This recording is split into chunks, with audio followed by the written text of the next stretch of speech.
Earth debate, Uncut and After Show. I'm your host Nathan Oakley, and if you are new to this channel, or you've not done so already, how dare you?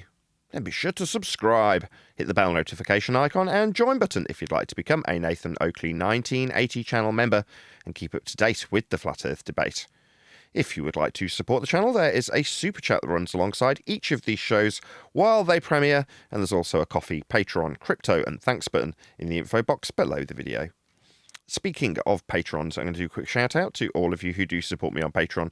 So a massive shout of thanks and appreciation to Smith Tools and Purchase, Level Plain Poem, Vitali Z, Colton James, BG, Survive the Spin, FE Patriot, Thomas van der Zander, Chris Wouters, Sea Level Cultist, Mitch Kennedy, Rod, The Name's Barely, Towards Wazzle, Jason Hornsby, J Mel's 24, Unamento, Iron 26, Endless, Retro Bill, John Kays, Patrick Gunnels, Banter, Hairy Blade, Mobile Max 777, Rob W, Del West Watson, Unbelievable Productions, Blue Ridge Ranger, Abraham Mohammed, Skeptic 936, Texas Mike, Chow Yun Cat, David Wayne Foster, and Dank.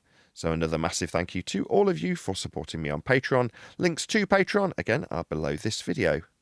And with that, I'm going to hand across to whoever is in G+ and in Discord, so you can enjoy their dulcet tones while I set up for today's live show. Going well, mate. How's you? I don't know, listening to some of those videos you dropped. Annoying, right?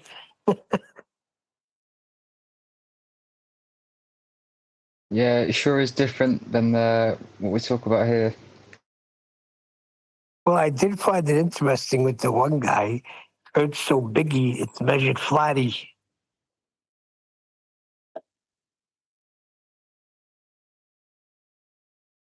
You know, the second video you posted? I was like, well, yeah. That's a three-parter.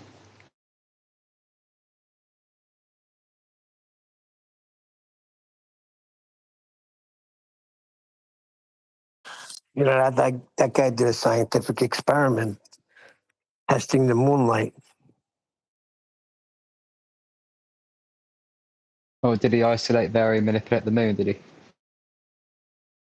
Yeah. Half of his car windshield was frozen and the other half wasn't.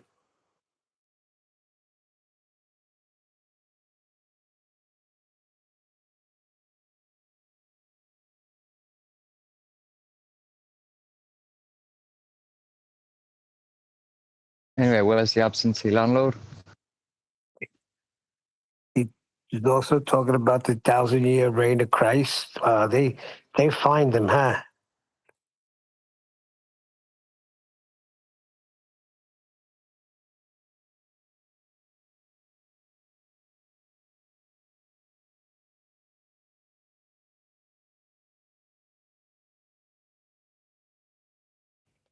Hello.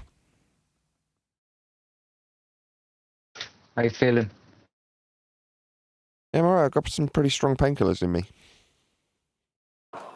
What's the name of them? I don't know.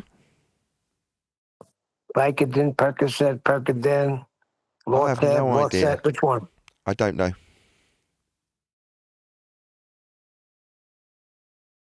That would maybe be Ambien because it helps you forget. Yes, it's probably that. I don't know. I had tears streaming down my face when I was speaking to the GP that I've known for about 25 years now. He's like I've had the same doctor since I moved here when I was about 18. So even longer than that, probably. Nevertheless, he's generally pretty unsympathetic. This was the first time he was ever sympathetic, and to the sympathetic degree that he could be. If he's not listening, I'm sure he isn't. Nevertheless, yeah, he prescribed me a load of painkillers. After one of his underlings, whatever you call a doctor in his surgery, examined me, he called me back up and was like, I want to examine you too. Well, okay. So I went back in. Painful though it was to walk to my doctor's surgery. He examined me and went, yeah, you can have lots of nice strong painkillers. He said, if it hurts a lot, don't be a martyr. Call the ambulance immediately. I'm like, oh, okay, thanks. Did you get the surgery? Well, the doctor that had seen me before, that doctor, had already booked me in for a surgery. So I think that's possibly why. It's like, bloody hell, one of my underlings has booked someone in for a surgery. I better double check.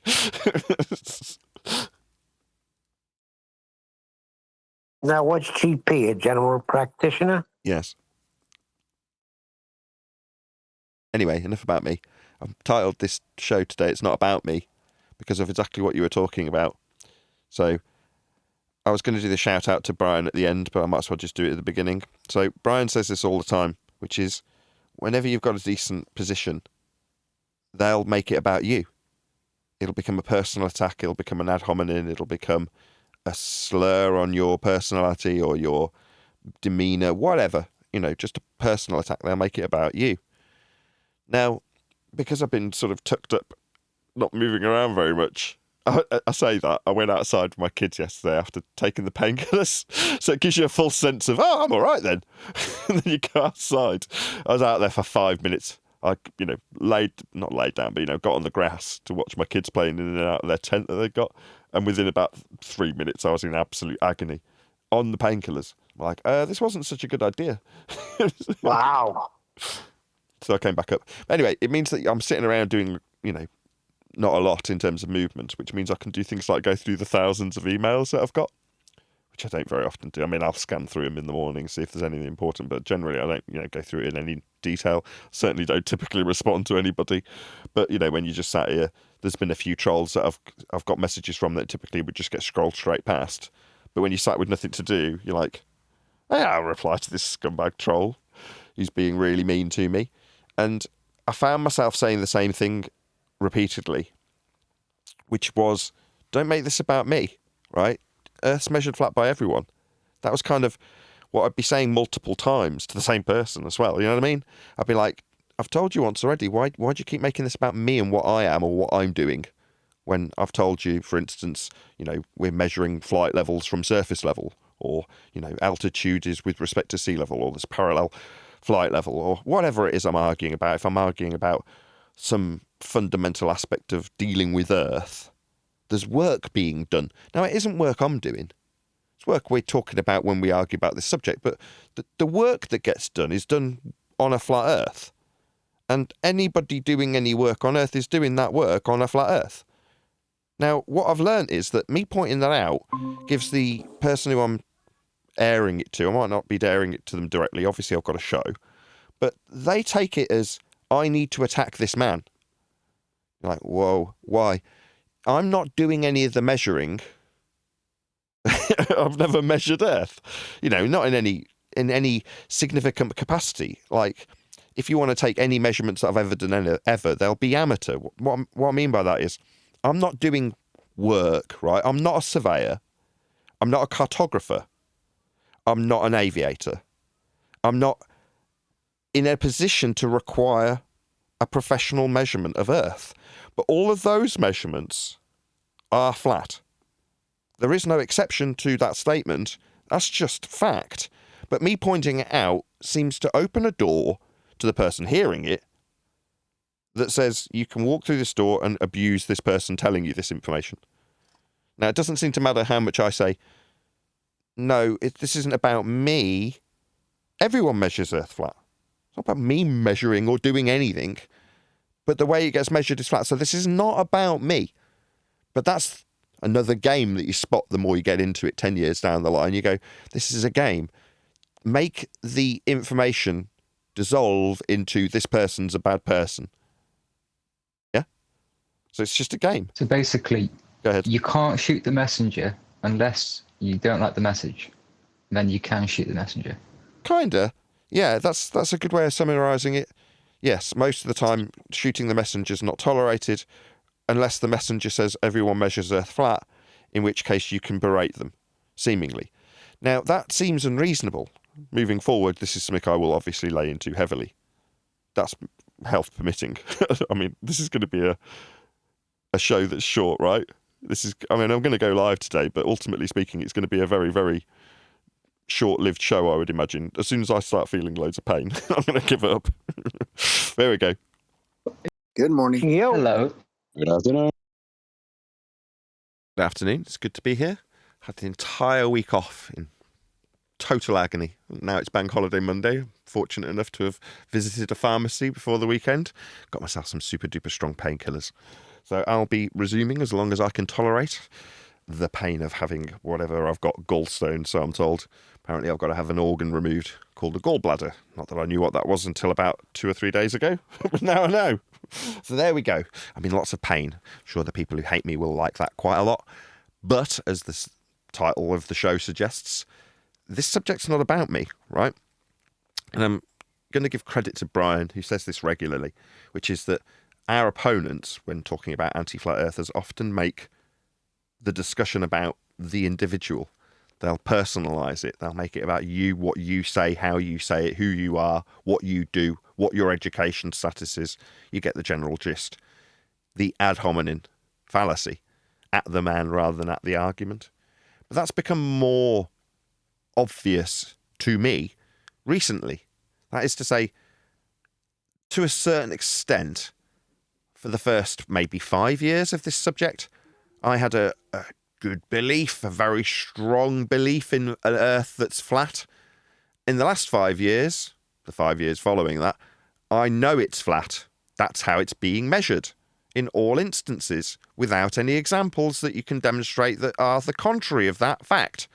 Ergo, Earth is, and always was, measured flat by everyone always. Except me. I've never really measured Earth in any professional capacity. I'm not a cartographer. I'm not a navigator. I'm not building anything or sailing anywhere or charting anything or mapping anything. So why would I need to measure Earth? It's not about me. It's about Earth. And in terms of the arbiter of what Earth is, it's dictated by how we measure it. And we measure Earth flat. So as time progresses, people who have attempted in the past to make this about me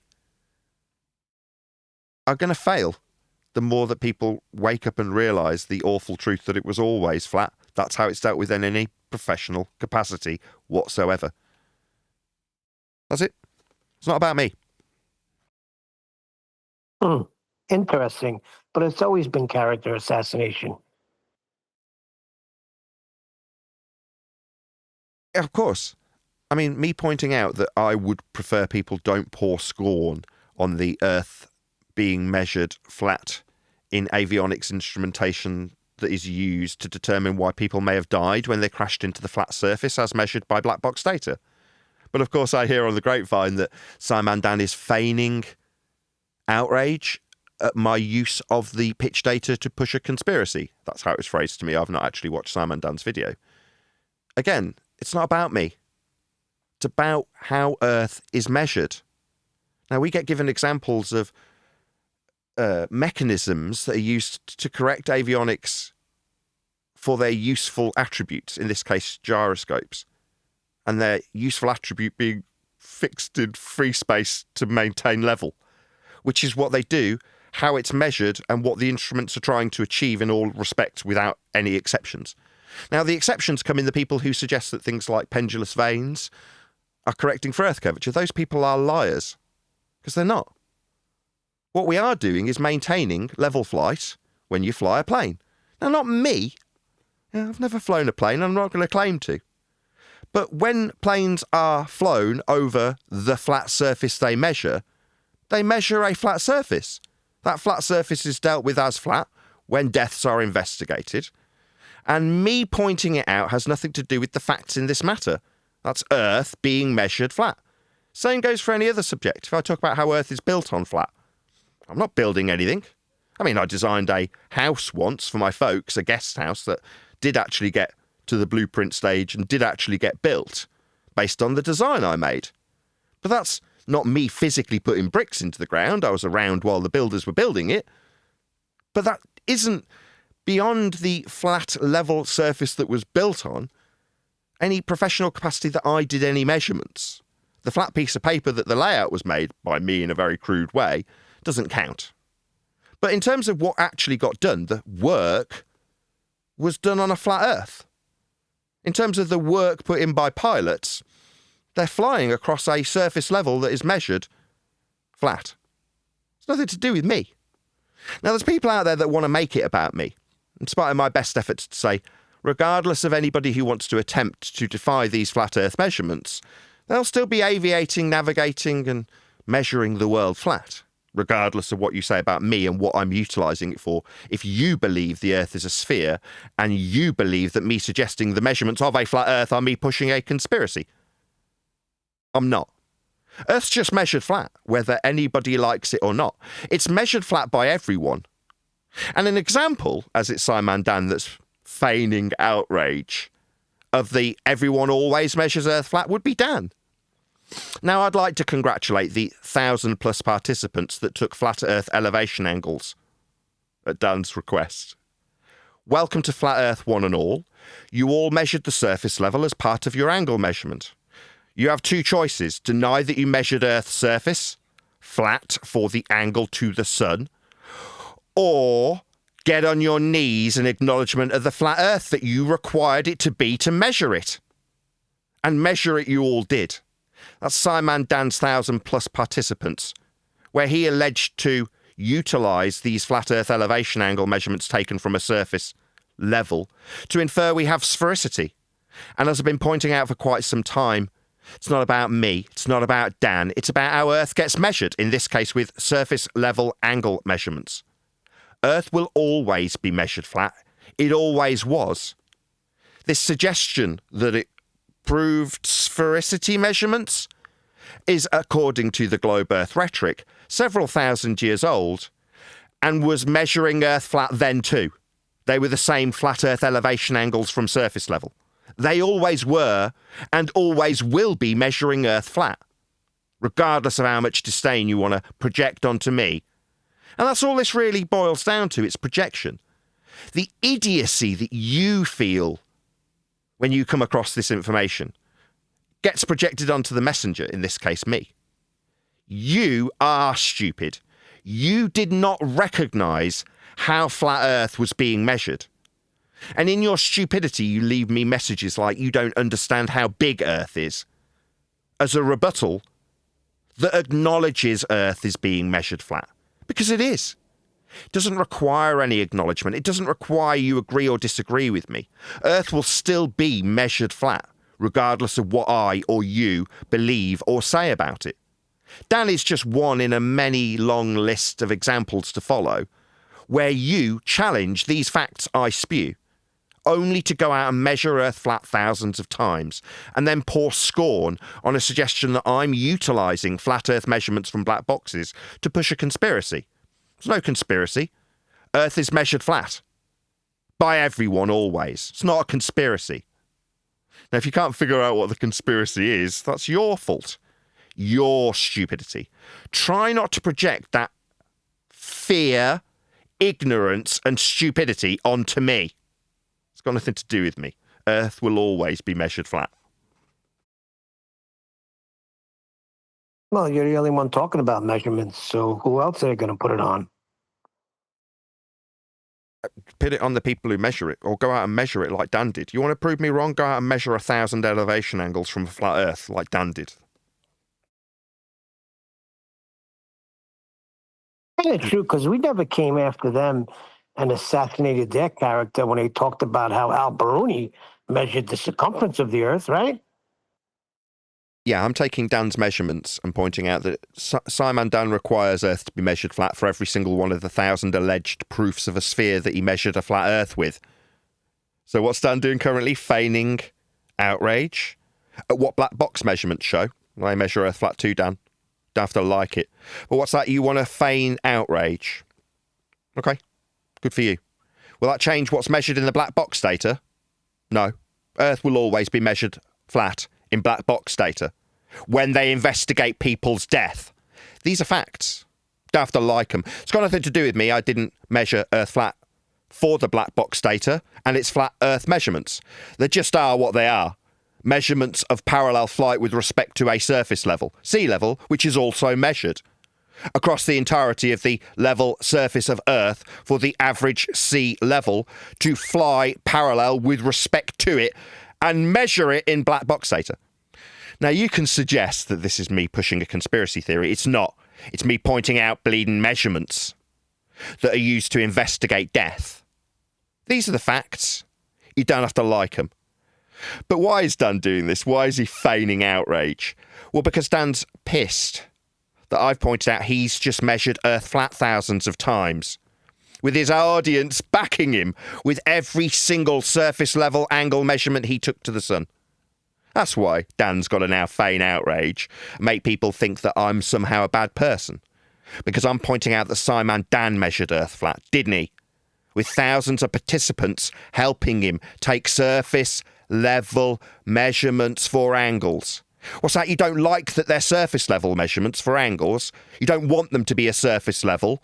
Well, then they're not a measurement of Earth anymore, are they? Oh, you do like them being a measurement of Earth? Well, then they're surface level elevation angles that you've measured 1,000 times off a flat Earth. What's that? You don't like Nathan pushing a conspiracy? I'm not. Earth's measured flat in back box data. It's just a fact. Well, they have to make it a conspiracy, but he'll just turn around and say, yeah, we measure it flat locally. Yeah, he did. That's another reason Dan needs to feign outrage, because I'm utilising flat Earth measurements like he did.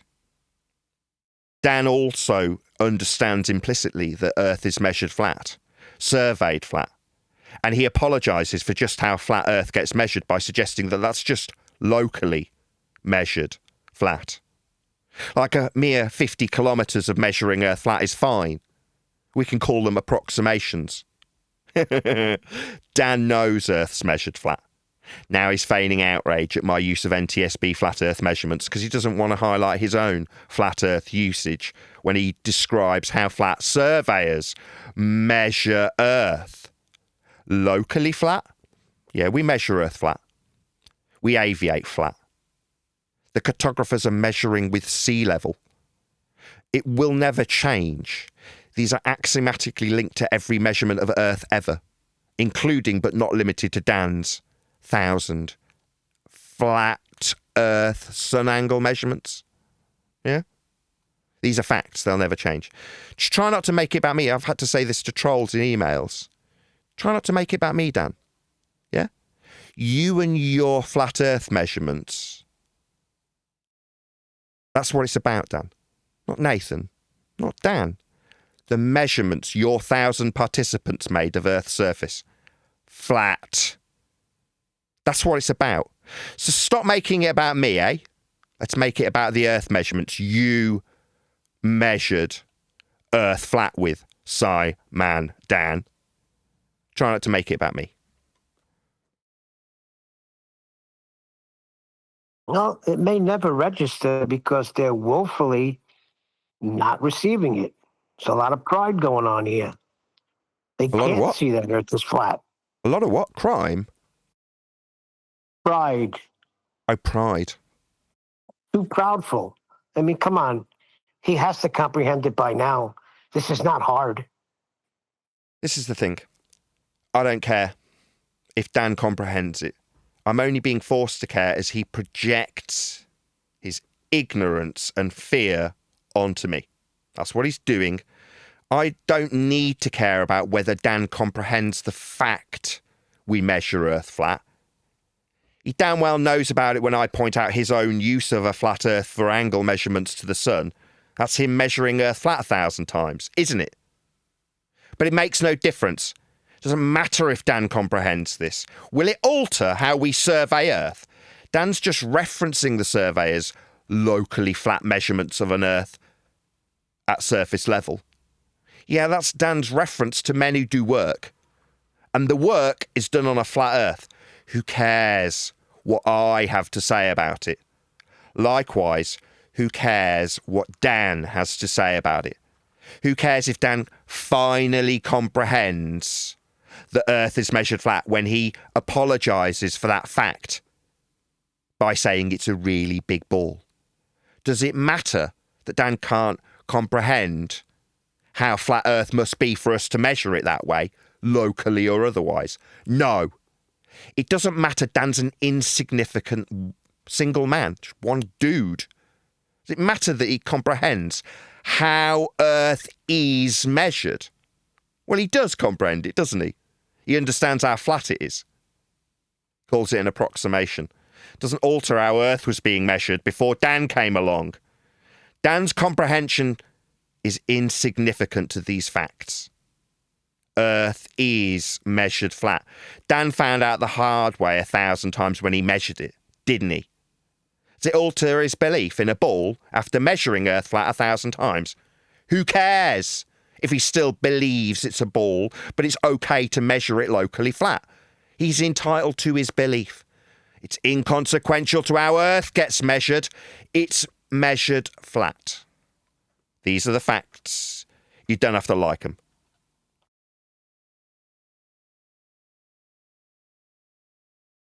Yeah, they're still struggling with the circumference of a circle on the surface of the Earth.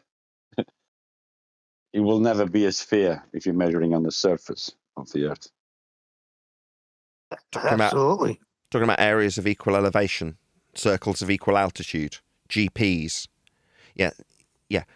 Again, navigators and cartography do not give a toss if you, a thicko, that's you, I'm talking directly to you, my audience, the idiots that think it matters whether or not Nathan Oakley says it's flat. You're an idiot. Earth will still be dealt with flat, regardless of whether or not you feel you telling me I'm wrong is heard by me or a million other people like me. The work that gets done at the surface level will still be done on a flat Earth, regardless of our discussion in this matter. The game was to make it seem like what we had to say in discussion about it was important and then segregate us from the rest of the society, especially the ones doing work on Earth's surface, because they're all measuring Earth flat, regardless of what us, a bunch of idiots on the internet, feel is important when we argue about this nonsense. Earth will still be measured flat regardless of what we think about this. GPs will still be circles at the centre of circles that are flat. Fisherman in the box is in the house. How you doing, fisherman?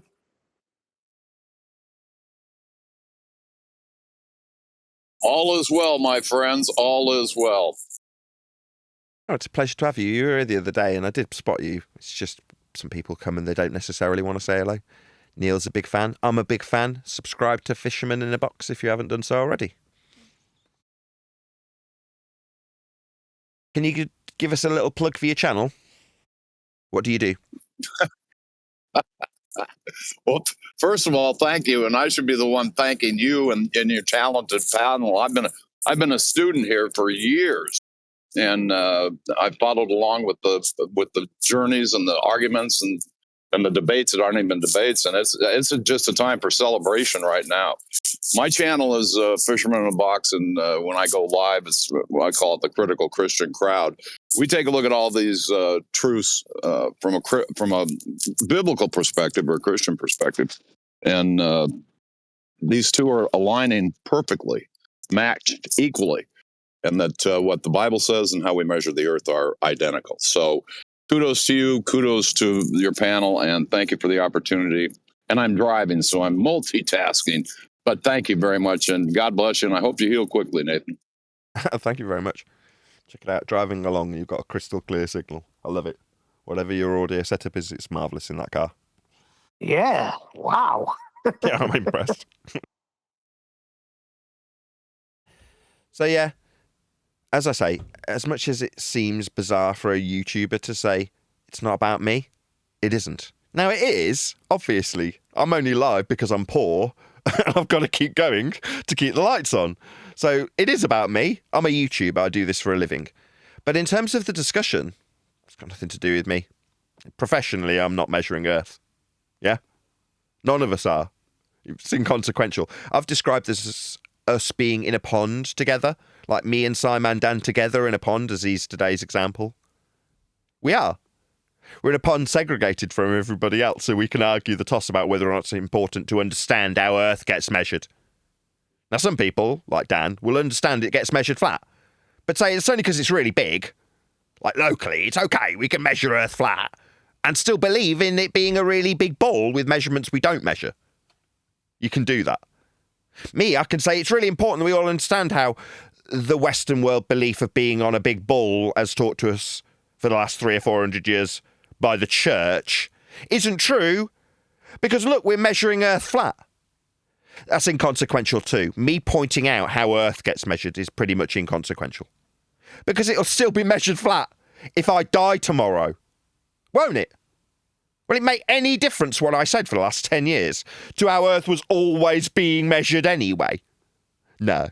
There's just a little game where anybody who realises that fact and ties it to the fact that your school taught you were on a ball, then that's a problem for the people who would prefer that you had some semblance of control exercised upon you by this belief that was passed on from the church to your school. But the two aren't congruent. You can't be on a ball and measure the surface flat. But when we measure the surface, we prefer that buildings don't fall down and people don't get lost. So we deal with it as is. We fly over it as is. We sail on it as is. We map it and chart it as is. And what's as is? Flat. All the measurements will confirm it regardless of what I say about it. And they won't change. Ever. So this whole rigmarole of arguing about whether or not Earth's flat was pointless. It was, always will be. That's how it's measured. What we had to say about it didn't really matter.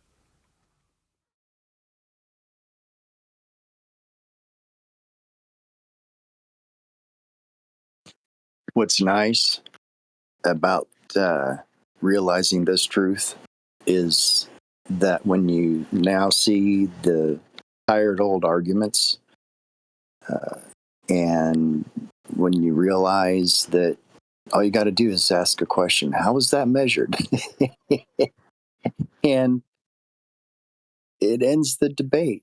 There's someone, I don't know, I think even Duffy did it on his final, not debate, showed one map that shows Australia looking pretty peaked and thin, and another map showing Australia looking fat and sassy.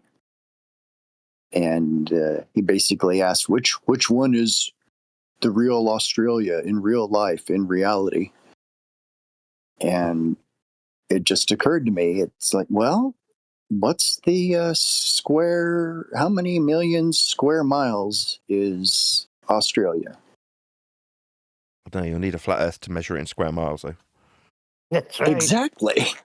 Exactly. That ends the question. Doesn't matter what the shape is. How many square miles is that, Duffy? Flat. The how answer's many flat. do they say it is? Well, Yeah. the answer's flat, isn't it? How many square miles? The answer in the debate is flat. That's the actual answer, isn't it? Yeah, it's not a shape. It's not which one is, it's not which one's shape. It's just how is it measured? Oh, well, it's measured flat. How many square miles is it? Okay, we're done. Yeah, exactly. But keeping the debate alive entails having both sides recognise that we must measure Earth flat and then debate about whether or not it's flat or ball-shaped after measuring it flat, utilising flat descriptions, flat distances, flat heights, flat everything. Earth's dealt with as a flat plane. So obviously it's going to be incorporated into their ball belief. Now we've got down to the nitty-gritty of, well, like you just said, well, how's that measured? Let's talk about whether or not gyros drift. Yeah, tables have turned, you bunch of ball-believing clowns. You idiots now think gyros drift. Like Bob Nodell, you will now have to defy the axiomatic principle of gyroscopic motion to push your belief in a ball. Meanwhile, avionics are utilising gyroscopic motion to remain in level flight. These are the measurements. What's that? No, they self-correct, said people, because reasons. Have you got a measurement of that? What's that? Nathan's using pitch data to push a... No. Listen up. Have you got a measurement of the drift? So we can see it being corrected, like raw data that shows a ball underneath the gyro. You don't have that. We have just got the raw data from the black box of a flat Earth and flight level. Yeah, we already knew it was already being measured flat. It makes no difference what you dickheads lie about when it comes to pendulous vanes and gyroscopic motion. These things are well known, and they're used on a flat Earth. Axiomatically and principally, that's what they're useful for. Now, you idiots can deny this and suggest otherwise with words and reasons, but we've got the measurements. What are you going to do? Say, nah, this gyro's corrected by these pendulous veins. Really, show me in the measurements. Oh, there isn't any. Just the surface level, sea level, flight level. Yeah, we know. Can't be anything other than flat, or none of the measurements make any sense, do they? What's that? But words say that there's a correction that we're not seeing. No, we just need to see a load of measurements for that. What we're going to get? We're going to get Nathan Oakley's a bad man. People died and Nathan Oakley's talking about flat Earth. Yeah, people died and they measured Earth flat when they investigated it. These are the measurements that I'm referring to. What's that? You don't like that people died on planes? They do. The NTSB investigate those deaths, and the surface level is what they measure in the black box data to see whether or not the plane hit it. The surface level, measured for level flight off it. Now, nothing I have said is in any way controversial. It's facts. It's only controversial when you dickheads say that it's been corrected. Like there's other data that isn't this raw data that's got balls being measured that the gyros have to correct themselves for. You lying bastards. You are the ones pouring score on the actual facts in the data we measure Earth with. And we do measure Earth with sea level, surface level, parallel flight level. These are facts. As I keep pointing out, you don't have to like these facts. Facts they are. It's not about whether or not Dan understands these facts. It's not about whether Dave McKeegan says gyro self-correct and shows a mechanical gyro being corrected when it drifts out of alignment. You need to show measurements of it drifting out of alignment in line with a ball Earth that's been created mathematically from flat Earth measurements in the first instance. If you want to maintain your ball faith. But who cares? Does it matter if you maintain your ball faith? No, the pitch data will still show axiomatically how flat Earth must be to acquire these measurements that deaths are investigated with. It doesn't matter if you comprehend it. It doesn't matter if you say Nathan's using flat Earth measurements to push a conspiracy of a flat Earth that's being measured. That makes no bleeding sense. What are you going to do? Saying Nathan's pushing a conspiracy of a flat Earth being measured when he points out that Dan measures Earth flat with elevation angles? Yeah? No, better to talk about NTSB. Because then maybe you can make it seem that it's about me and what I talk about, when the data's never going to change. The black box is always going to have the same sea level measurements, altitude off surface level, parallel flight level. None of these axiomatic flat Earth principles can be defied. All you can do is lie about what you say gyros do, as you suggest. They don't remain rigid in space. They do. That's what they're being used for. We arguing about it is inconsequential to the actual facts in this matter. Doesn't matter if Dan argues with me. Doesn't matter if he tells his audience I'm a bad man because I'm using people's deaths. I'm not. I'm saying how NTSB data gets presented to the public is factually flat. It can't be anything other than flat. It's sea level, surface level, flight level. All of these things are tied axiomatically to a flat Earth that's being measured. It's in the measurements. But for you saying that they're corrected, well, then you're saying the NTSB, you, not me, are saying the NTSB aren't using raw data. Because you say the gyros are being corrected. By what? Show me the measurements. So we can carry on arguing about it in this pond, separated from the rest of the society that's already measuring Earth flat. They're already maintaining flight level above surface level, regardless of whether or not we argue about it. So who cares? What Dan thinks about it makes absolutely no difference. So what they say is that the measurements for the correction, they vanish. And if anything, they're disrespecting what the NTSB puts forward, not us. We're just stating facts. Yeah, They're we're the ones pointing them out. disrespecting the loved ones that died. I don't care. Yeah? You want to say I'm disrespectful to the... I haven't investigated any. I haven't lost any loved ones on flights. What we've got is the data of a flat Earth that's measured. Go and get black box data from a plane that hasn't crashed. Oh, you haven't got any? They're only interested when they collide with the surface level that they were maintaining flight level above until something went wrong. Yeah, that's correct. Pretty important how surface level gets measured when dealing with death. Now, you don't have to like it. You can make it about Nathan Oakley if you want. But the facts won't change. Earth's still measured flat. You're never going to show any measurements that are anything other than a flat Earth. Who cares what you say I'm doing with this data? The data is what it is. The measurements are what they are. Your ball that you're making this about Nathan Oakley to create in your mind was also built with these flat Earth measurements from surface level. Dan just gone and shown 1,000 people who measured them for him how Earth will be and can only be measured flat. So you know how these measurements are used to create a ball, the flat ones that we measure Earth with. You all know it. But because you need to project your ignorance somewhere other than internally, you find a scapegoat. Seeming scapegoat in me. What you get back? You get called a moron. That's what you get. I'm calling Dan idiotic.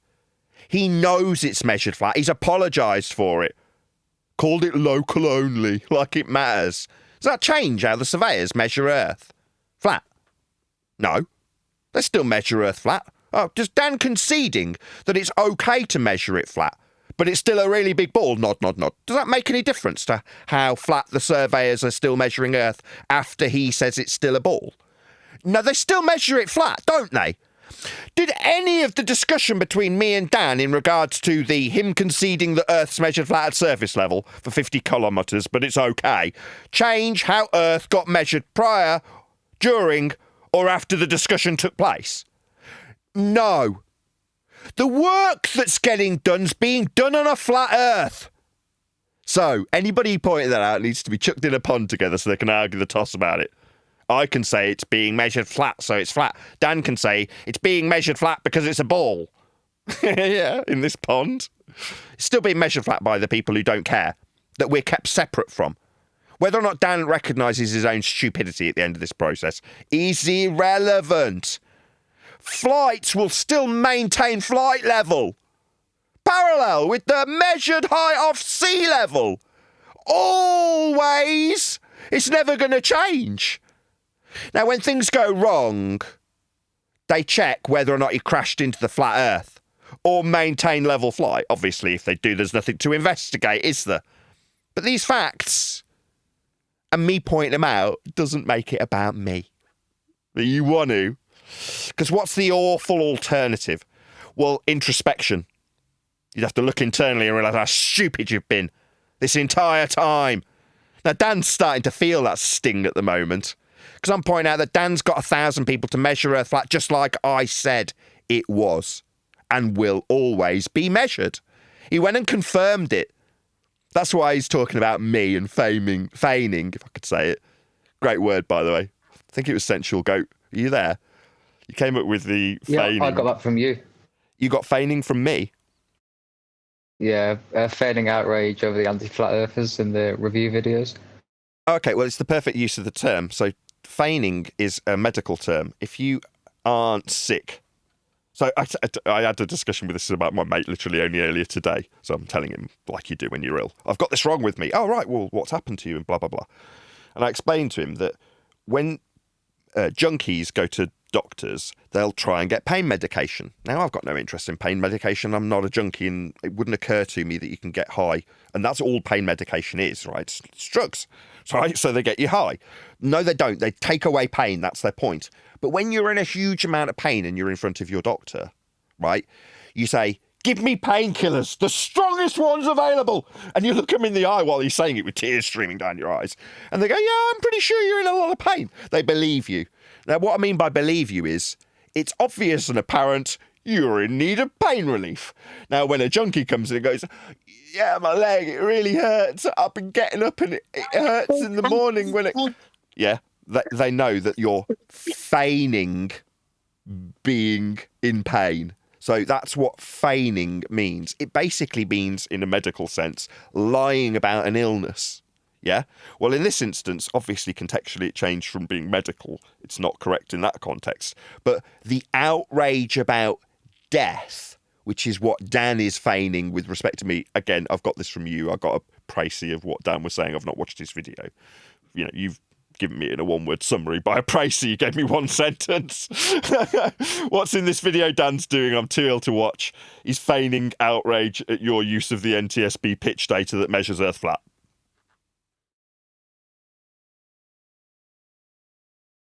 Good That's word. funny. Shout out to Kelrick.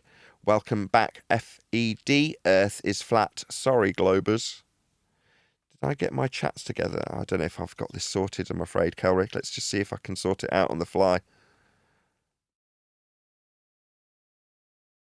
Oh, no. There it is. Yay. Am I in time? Yes, I am. Thank you very much indeed for the super chat. Really appreciate the support. That's partly why I'm actually live, as much as I'm in a shed ton of pain. I do actually need to e-beg for the super chats and encourage people to give me PayPals and stuff. Because while I'm off the air, it's obviously financially detrimental to me to be sick. So yeah, I mean, if anyone does want to help me out on PayPal or Patreon or whatever, now's the time to do it. That's all the Spend the money. Now that's enough e-begging for one show. But yeah, I am pretty poor.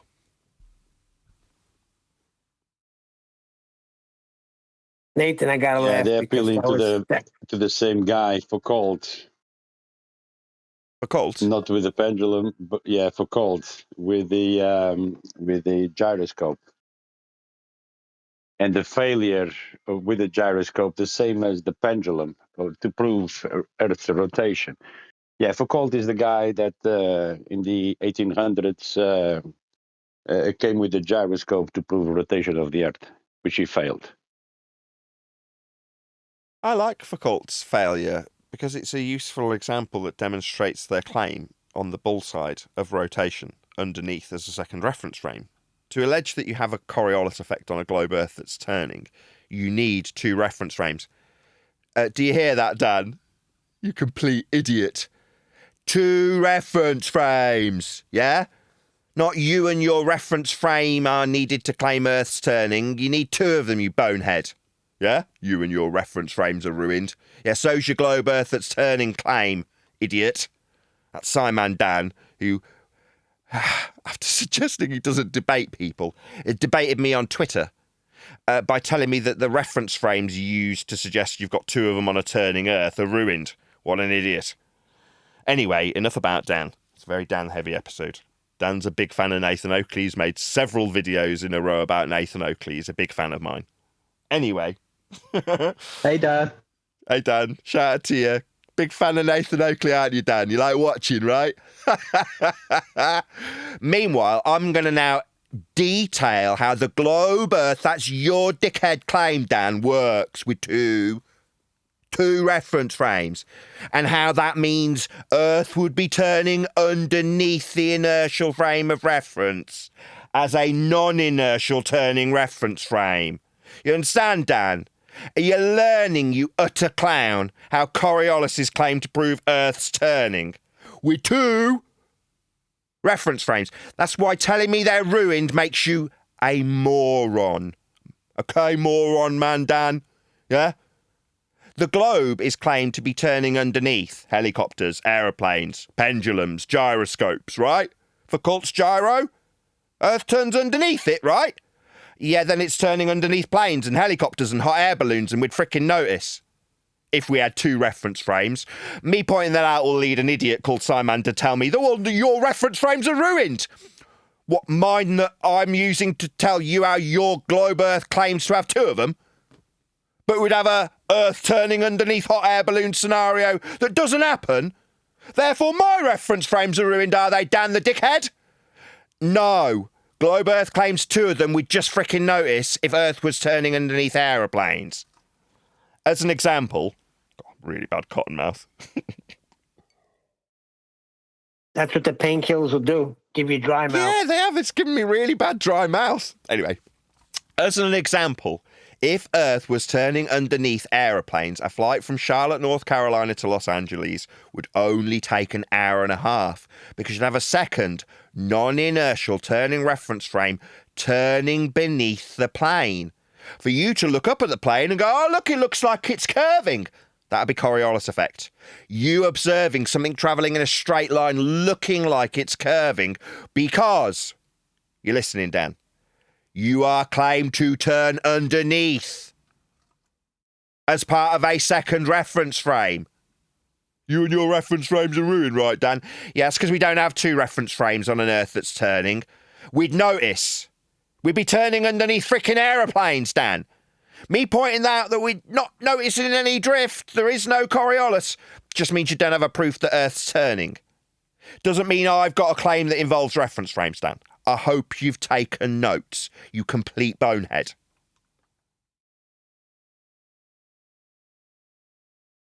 So yeah, Coriolis effect, let's go through it.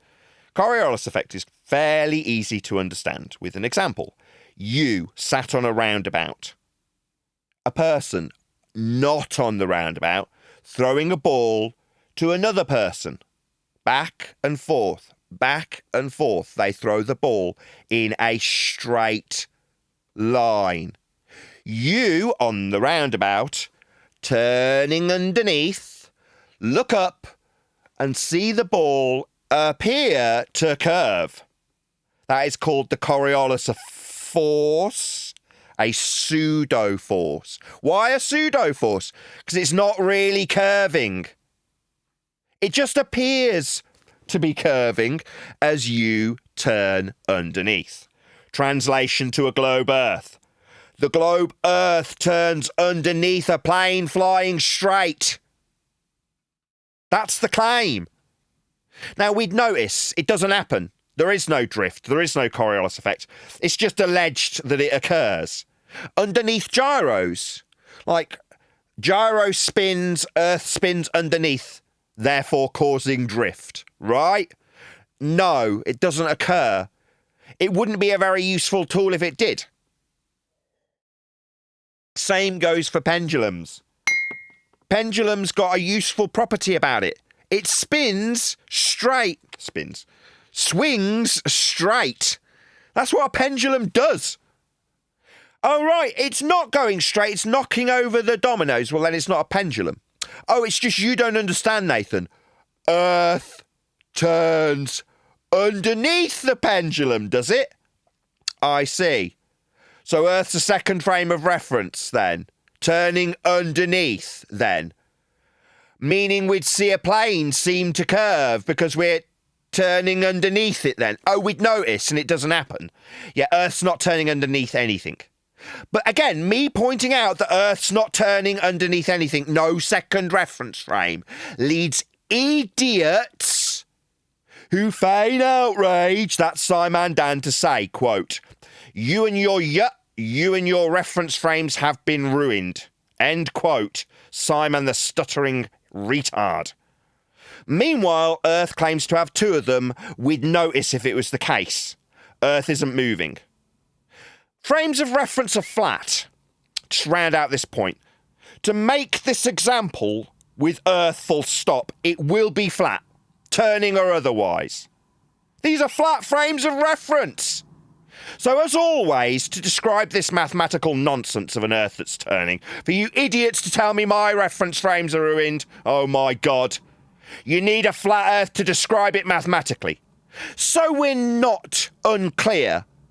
As I've already pointed out, Earth will always be measured flat. There are no exceptions.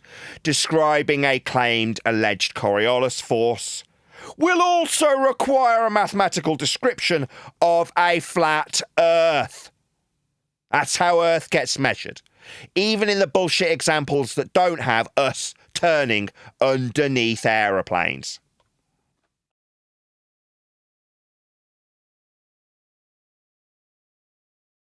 Been a full-on show.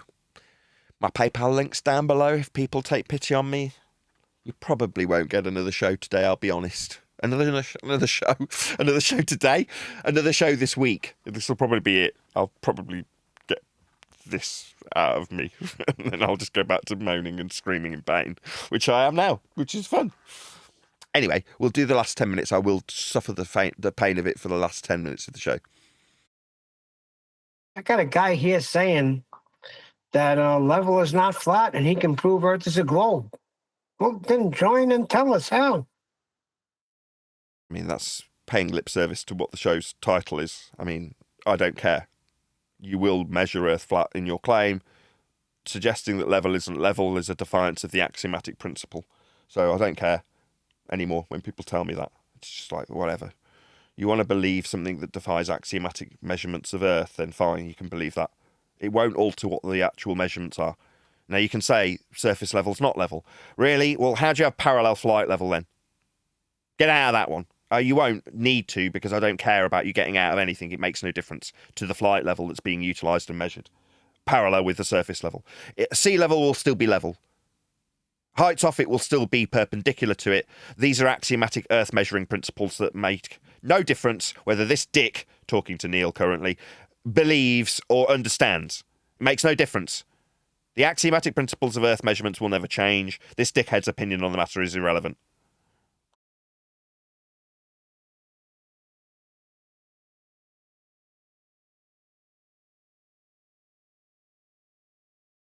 Paula says your pain will be gone after the gallbladder is removed. So get busy. So will my ability to digest fat, which is also lovely. Yeah, I was looking into that. I'm going to be one of those people going, has it got fat in it? I've got to be on a low-fat diet. I hate those people. I hate you. I'm going to be one of you, and I hate you. Oh, you got to start reading all the labels. Oh, boy. I did that. I was a fat kid. I did that when I was about, I don't know, 15 or 16. I was really fat. So there's people talking about it now, I notice, when I scroll through, doom scrolling on this shorts. Somebody even did a study on it, and I can completely attest to this, right? This is completely off topic. This guy in a university said, if you eat less than your calorific intake requires, you will lose weight. And it absolutely, without question, does not matter what you eat. So long as that number is less than the amount of calories you need, then you will lose weight. Now, I've done that. Yeah, you can survive on about 1,000 calories, to do nothing, to lie down and not blink for 24 hours, just to physically be in existence. You need about 800 calories, maybe 1,000, depends how big you are. But just to do absolutely nothing. Therefore, in principle, when I first heard that, I'm like, okay, if I do anything then, and I've only consumed 1,000 calories, I'll be burning off part of my body to do so. And the answer is yes, absolutely, without question. If you are only consuming, don't try and consume less than 1,000, because your body goes into starvation mode and it's trying to conserve every little bit of fat, and then metabolic rates get messed up. And I don't want to get into this, very boring, but the point is you need to keep your metabolism relatively high and keep consuming food little and often. But if you consume 1,000 calories of chocolate bars throughout the day, that's your calorific intake, it's just Snickers bars, then you'll still lose weight. If all you ate was Snickers bars, so long as you ate only 1,000 calories of them, which is about 3. So if you had one Snickers bar for breakfast, lunch and tea, and that was it for your entire consumption of food that day, see if I'm right, about 35 years since I dieted, maybe a bit less, 30 years, sorry. And I reckon a Snickers is about 380, 370 calories. See if I'm right. Someone will look it up.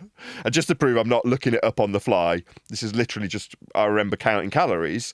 And that's what you do. You go on the back, KCAL, kilocalories, look how many it is in a number form. A Mars bar's probably 300, 350 calories. A bag of crisps is 190, 200, depending on the crisps. Much more if they're ruffled. And things like that. You just learn how many calories. And then I just don't want to be that person again. I never looked at how much fat. I couldn't care less. I just like, how many calories have I got left over today? I've had 500. I'll eat whatever I want for the last 500. If I want a Snickers bar because I'm hungry for a Snickers bar, I'll have that. But then you've only got 200 calories left, so you're only having 2 dry bits of bread. So someone in chat says milk thistle and dandelion root fix my gallbladder. Okay. What is milk thistle? I have no idea. It sounds like a plant. So I'm guessing it's... Pistle and dandelion root. Oh, it's one of those fancy cakes. Dandelion Dixon, root don't dandelion sound too and good. burdock. I know what dandelion burdock is. That's a drink that we used to have as kids. We still do, actually. We give it to our kids. Well, one of them. Clover likes it. Sorry, Neil, go ahead. Nah, I just said dandelion. That don't sound too appetizing. We make bread out of dandelions. And no, I'm thinking of nettles. No, I'm wrong. It's nettles I'm thinking of. Do all sorts with nettles. If it's milk, did you say milk thistle? Would that be like milkweed?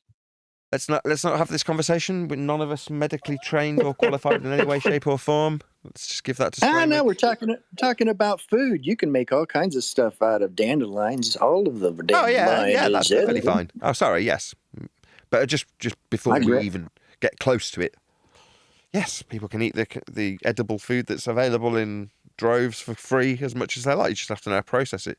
Same with nettles. I never looked My at a grandma dandelion and make- said, "I'm hungry. Let me eat that." Yeah. Right. Anyway, if I do have to have my gallbladder removed, it'll mean that I'll have to be on a low-fat diet from now until I die, which is miserable. But there we go.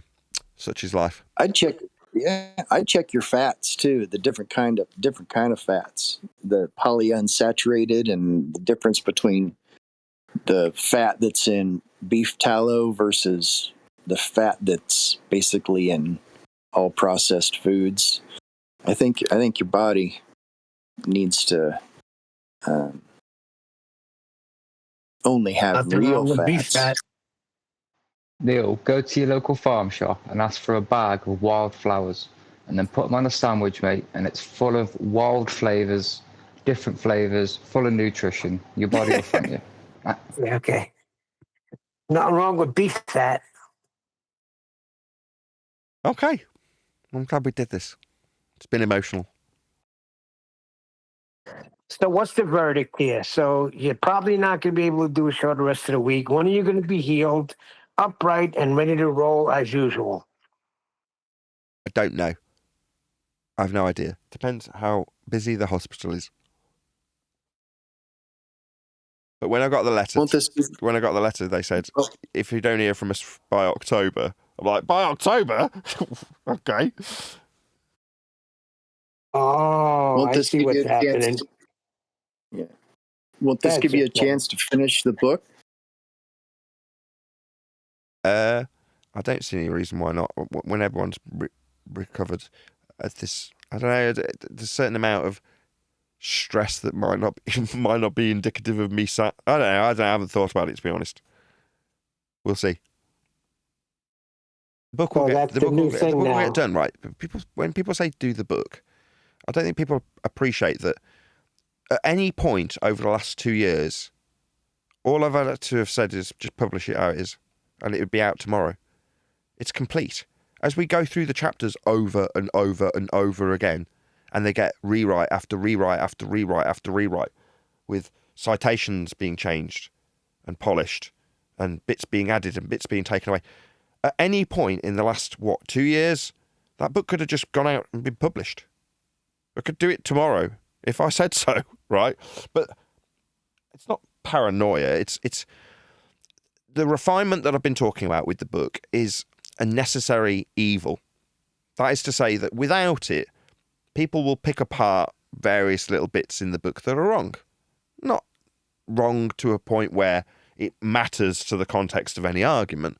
Just if it's got a subtle inaccuracy, then someone will pick up on it and go, your entire book is wrong because this error. Now, that might be an error in punctuation. That's all it takes. Because our opponents, like this show is titled, want to make it about me. So as they read through and find that, no, where you've got this citation that says Carl Sagan said this, he didn't actually say that, he said that. Who cares? I'm citing your bull priest. The fact that my digging out the citation was dug out from an AI world where they just make up bloody citations and put quotes. Did it matter? Did it change anything about the context? No. But going through it over and over again and having many eyes on it means that the end result will be bulletproof from that perspective. Now, like today's discussion, who cares? All it means is I'm protected individualistically. It's selfish. That's why the book hasn't come out. I don't want to be attacked for some meaningless, unimportant error that someone will look at from the outside and go, that was unnecessary. It didn't need to be riddled with that. Didn't need to be tarnished by that. You should have got that right. And I'll go, yeah, I should have done. Well, fortunately, that process is what's happening now with the people around me being my friends. Now, it doesn't change their tone. In fact, they're a lot more rude about it. Ow.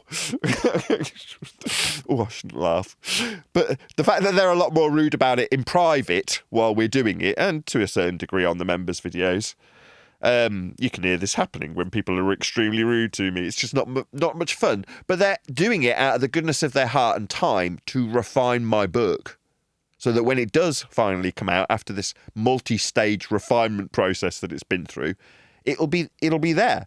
Now, if things got so desperate, I would just pull the trigger tomorrow.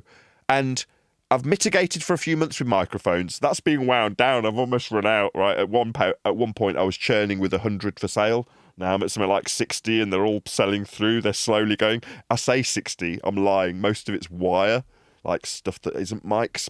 Most of it isn't mics. In fact, no, that's not true. I'm sure there is probably at least 40 or 50 mics. Anyway, it's not the massive number that I had. I've sold 250 microphones in the last 3 months for anybody who cares. A huge number to keep the lights on. And I have kept the lights on, but I'm going to run out of microphones now. I don't want to buy it anymore, and I've kind of told myself not to. I have bought the odd one here and there, because you can't help yourself, or I can't. But that's going to... Like trying to quit smoking, eh? Say again?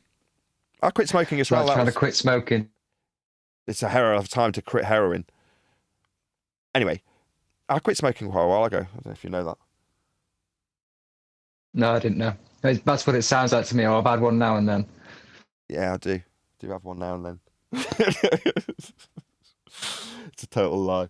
And like any smoker, I'm closer to my next cigarette than I am further away from the last. And at the moment, I'm poorly, so I'll smoke. I don't care. Anyway, look, let's not concern ourselves with me and my smoking addiction. Why have you brought that up? Because I was smoking on camera a minute ago. Probably. I didn't even notice. Let's get back to the book. Anyway, I forgot. You completely distracted me now. Now I'm thinking about nicotine. The book starts in September again. Yeah, the point is I could have pulled the trigger at any point. I could have said, let's just publish it. Publish it now. I don't care. It's fine. And it would have been. Like, literally, anybody who's reading it impartially would have been absolutely fine with any of the renditions that the book's gone through. Any of the drafts would have been fine. And any of the minor punctuation errors could have been corrected on the fly without giving it a complete redraft. That is to say that the online edition would just have the comma changed to a full stop without anybody being notified. You know what I mean? It's not like you've got to re-roll the printing presses in the modern age when you find a minor error in your book. You just make a correction, it's fine. Right? Well, that being the case, any of the previous 3 drafts that were complete could have been released. Now, this one, when it finally gets done, we keep chucking, where are you at? Chapter 14 makes it sound like we're writing chapter 14. No. It's already been written. We're going through chapter 14. We've been through chapter 8. We went through chapter 2, as opposed to we're writing it from scratch. Far from it. So yeah, the book could come out tomorrow, and I just don't want to. I'd rather mitigate with microphones and now e-beg a little bit. It's like, no, Adam's been off. He's not there to do the stenography. QE's therefore not going to be interested in going through and reading it out loud and then saying we need to take this out and put this in or whatever. So none of that process is being done currently. But it will start up again. Like I say, could just say, let's just publish it. Fuck it. I'm not going to. So yeah, I'd rather you've been this long. We've gone through it this long. Just finish it out. We'll resume again in September. Well, I've not spent 6 months e-begging to get the book refined. And the book's there as a means to earn me a living as well, you know. It's there for money. I'm not going to lie about its purpose. It's there originally. Its original intention was to earn me money. That's the only reason it was started to be, that was the only reason I started doing it. Anyway, the point being that in the meantime, now it's grown and become a better product, the final refinement process, people will be sympathetic. They've watched that process happen over the last couple of years. And therefore, when I e-beg now, right at the end of the process, it's like, I just need to e-beg a little bit to get us over the final hurdle, and then the book will come out. But if I'd have been e-begging, not that I'm egregiously e-begging right this second, but you know what I mean? If I'd been e-begging for the last, let's say, 6 months instead of doing microphone videos, people would be sick of hearing it. Like me e-begging, that is. They wouldn't want to hear it. Now, people can moan about my microphone videos as much as they like. It's like, well, whether or not you like the microphone videos is irrelevant. I produce them so I can put them on an ad and flog that microphone on eBay to keep the lights on. Now, every time you see in a microphone video instead of a flat earth video with me and my face on it, just appreciate how handsome I am and then move on. Don't moan that I'm making microphone videos. That is a reason to rejoice that I'm not asking you for money. Every time you see a microphone video, think, he's not asking me for money. No, I'm not. But I will be. Especially as I'm poorly. So I've now got to mitigate from a mitigation. And then I'll run out of microphones and I'll be absolutely broke if I'm not making videos in hospital or whatever. I hope they give me my operation quickly. You feel like answering a question? Yeah, I don't mind. Like I said at the beginning of the show, I'm on some pretty wild painkillers. I don't know what they're called. Yeah, look them up. I'll tell you what they are. So, on what version of flat Earth is it possible to match reality where the distance along the equator between two longitudes is greater than at latitude both north and south of the equator? Every one of the last 5 sections of the question involved flat Earth measurements, equators, distances. It's all flat Earth measuring. He's not asking me a question about how stuff works and then utilising flat Earth measurements. What's the equator? What, the minimum elevation angle measurement to Polaris on a flat Earth? Let's just start there. Your equator's measured flat. Idiot, get lost. Stop coming to me with flat Earth measurements. Have you got your microphone working yet, Brian? Let's see how Brian's clear or not. I think it would be out on his bleeding phone now. No. Sounds pretty clear to me. I didn't even hear him. Hello, Brian. Hey, Nathan. I don't have. I'm talking through the phone, and in a minute I'll be talking through a bad speaker, bad headphones. Called it. No worries. You're You obviously. sound like you got no teeth. Hey? Things aren't that bad. That's a touch wood. I think But, Brian sounds as clear as ever right now. It sounds Stay exactly the same as guy. he always does. I sent Brian a microphone. I've sent several people a microphone, but Brian was one of the people who sent a microphone to. One of the reasons I was flogging microphones, along with just liking microphones and wanting to keep the lights on, was people like Brian, when he's back at his home, who will hopefully, at some point, you'll hear Brian sounding clearer, because I've sent him a microphone. Ideally, I'd love to hear him on it at some point. I don't want to pester him, though, obviously. He will when he will. I'm not in a position to be at the computer. That's the problem. I need to be at the computer because I can't. Don't worry about it. Let's move on. I gave you props earlier, so the show is almost titled in your honour. So you make a point of this constantly, right? You'll make an argument, and in order to make the argument, you've got to educate yourself. Let's just get that out of the way. You've got to be disciplined. You've got to be firm. You learn the ins and outs. You present it. And what you get on the video? You get told that you're an idiot. Yeah? You get your personal attack. Yeah. You're laughing about it, but I mean, here we go. My stream deck's starting to go wonky. Hold on a second, Brian. Is there somebody in the Discord server that wanted to say hello? Anybody there? No? No? Okay.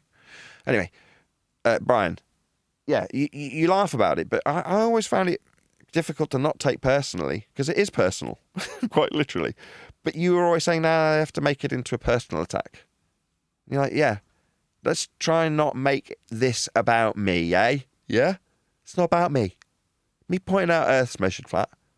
isn't about me. Brian pointing out how the ball fails miserably isn't about Brian, is it? But they need to make it about you so that they don't have to have any introspection. They don't have to face the awful truth that they didn't realise what you're pointing out. You pointing it out makes them feel stupid, so they project that immediately onto you. Do you reckon that's how they just want to say that I'm stupid and don't understand as a comeback no matter what I put out? You know, that's what I'm expecting. When you put out the awful truth, they have two choices, don't they? One of them is to concede. The other one is to say you're stupid. Yeah, it's pure projection. So saying you don't understand, most of the time is them assuming there's somebody smart out there that doesn't understand how you're wrong. So they just project that with the fact of the matter in their case. They don't understand how to overcome what you've said. So they tell you that you don't understand the appeal to an imaginary authority that doesn't exist at that moment when they can't overcome what you've said, that they assume must be out there that does understand, that can overcome your argument. So they just project it straight onto you. You don't understand. Yeah, I do. I just explained it. That's not a rebuttal. Well, what they want to do mostly is if I take it personal, then it'll bother me and I won't be able to make videos. I enjoy what they do, even though sometimes it is annoying. Most of the time it's not. I enjoy that they are, so hot and bothered. But really what they want to do is do their best to character assassinate me in the comments. So anyone that comes there will think, wow, all these people are saying he doesn't know what he's talking about. You know, that's really what they want. You know, or that he's a lawyer, or that he's a murderer, or anything they can put in there. You know what I mean? Just whatever it takes, to make me look bad, and that's what they have to do. But they fail. I don't know about your comment section if they do it this way as much in your comment section, but where they definitely fail in my comment section is anyone can look at any video and the same people keep turning up, and even when it's in a different account, it's the same rhetoric, and you'd have people who are coming back to leave comments. Like someone could leave 2 comments, 3 comments when the video first comes out, then they're coming back leaving comments 3 days later, 3 weeks later, a month later. You know what I mean? It would be very obvious to someone then. It's like, hang on a minute, this is about this person's 15th comment, and these comments have come in over the course of a month, and they're all new threads, new comments. So all it does, in my opinion, is it makes them look just like desperate idiots. It doesn't character assassinate me like they want it to. Because if they wanted to do that correctly, they wouldn't be leaving so many comments.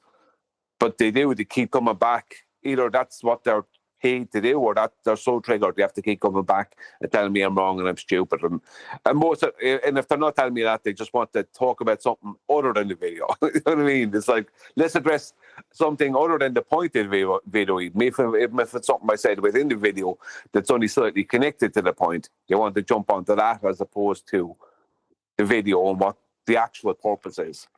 You know, I've gotten to the point many times with them where I ask them to detail what the video is about.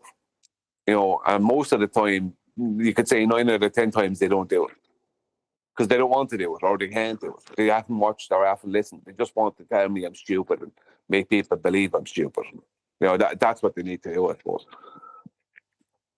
Do they do the same to you? Yes and no. I mean, I've only paid attention to it in the last couple of days because I've had the ability to sit in front of my emails with nothing else to do. I'm not have the ability, just I'm not doing other things. So I've sat and read some emails from trolls. Now, they were always there in droves. I just scroll past them through lack of time. But like I say, if you're sat going, oh, and you've just got your iPad next to you, you know, there's only so many times you can go through YouTube comments before you go, oh, I'm bored, what shall I do now? Well, I'll go through my email. I've got 50,000 million emails I can look at that'll keep me amused for at least 20 minutes. So then you end up finding a troll email telling you you're wrong, you don't understand. And I'll be honest, I replied to a few of them. And you get the replies back quickly. And you're like, bloody hell, why? Why have you taken your time out of your day to do this, to attack me personally? And I found myself saying the same thing. Let's not make this about me. I can't remember. I'll dig one out. My brain's a bit fuzzy, I've got to be honest. I'm just going to dig one out because I kept on finding that I would say at the start of the email something along the lines of, let's not try and make this about me. Let's stick to the subject. And while I was saying it, I was like, Brian's always saying this, isn't he? He's saying that they need to make it into a personal attack. Yeah, because it is about you. You are. Here we go. I'll just read the first line of this email. I've just gone to the first one on sent, right? I'll just read my first line to this. So the subject is you ... smh, comma, this isn't about me, exclamation mark. And then my first line of the email. Okay, seems despite me asking, you need to make this about me and ignore. And then I start talking about measuring, flight level, sea level, blah, blah, blah. Now, in this case, as much as I don't want to say it's not about the measurements, it's about me. About it being not about me is kind of making about me. This reminds me of a Johnny Bravo. Do you remember Johnny Bravo? Briefly. Johnny Bravo's a cartoon from the 90s or maybe late 80s. Anyway,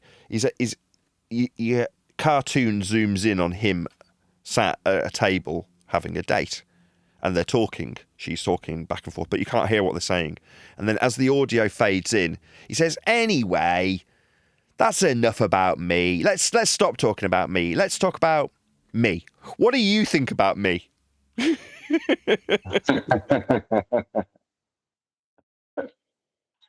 But yeah, it's you have to. Yeah, go on, sorry.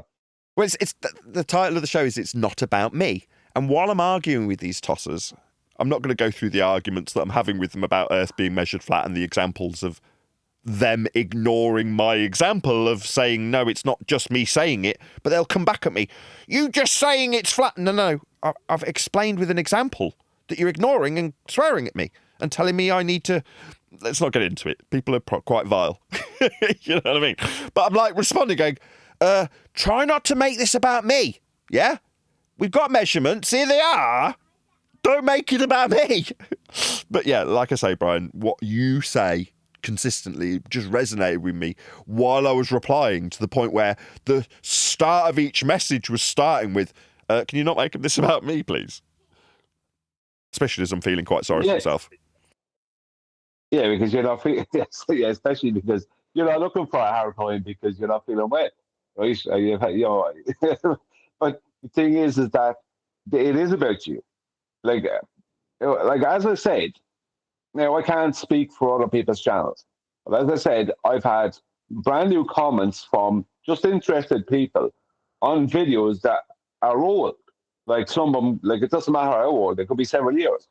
And by the time I get to the comment, there's already 4 or 5 trolls in there on that comment. Now that means these people have to have access to my notifications. They must be getting a notification before me that someone has left a comment on the video.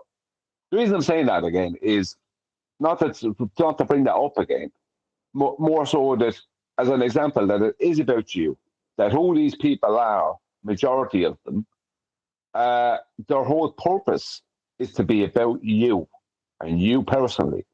And they're not interested in the arguments. They don't care what argument you're making. They'll do their best to subvert it and make it about you as much as possible. They never stop trying to make me into a liar. They never stop. It's constant with them. And the closest they get to is calling me a coward because I won't give them a direct answer to their BS question. Right? If some BS question that I won't address properly, I'll ask them a question about their question. And this will go on for 3 days and then I'm a coward. Right? This is the rubbish. But they need something. So if I'm not a lawyer, I'm not a scammer, I have to be a coward. That's the third option. Right? But this is what it is about you see. That's what they're there for, is to attack you, to character assassinate you. Whether they're like these people, some of them have to be getting paid. They have to be, some of them. Now, when I say that's stupid to say too, though, because some of these people are crazy, and crazy people do crazy things. But as I said, how could they know that I've just got a comment on a video that's 2 years old? I mean, they're not getting notifications from my video, are they? I go to the reply to the comment, there's already 4 or 5 trolls attacking the person. You know what I mean? It's an infestation. So YouTube, stop us getting views, right? With the exception of these people. Do you know what I mean? They build up our views most of the time. So I don't know. It is about us. It is about you. It is about me and whoever else. Yeah, just Because hitting we close are to the the problem. mark. Yeah, we're the problem. We're the people pointing out the things that they don't want the public to think about. Yeah. Exactly. You're giving me the yang to my yin. You're saying where the title of the show is it's not about me. Your response on their behalf is, well, we need to make it about you. Yeah, they need to make it because if you're pointing out, right, how Earth is measured, or anything to do with the globe, like I often do, where I show where the globe completely fails, they do not want people in the public seeing that. So even the smallest, like, even though we get very small participation from the public because the videos don't get advertised by YouTube, the one people that do see them and might see them, they don't want those people going, you know, that that makes a lot of sense. I never thought of that. They don't want that happening. Because as soon as someone starts doing that, they say, hey, you know, Tom shows it to Tina, his wife. Hey, Tina, have you seen this? Or his friend. And they don't want that. They want as much as possible for that person to get your video and go to the comments. They don't want that person focusing on what you're saying and what you might be pointing out.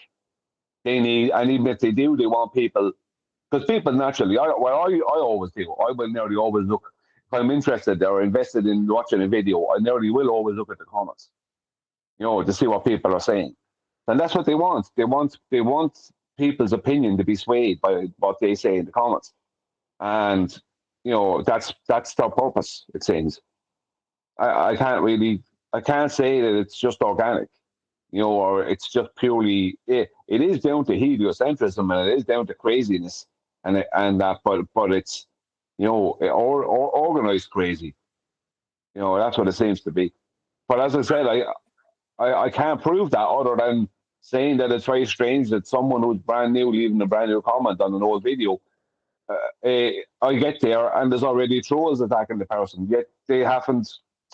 How could the trolls know that the person is even there?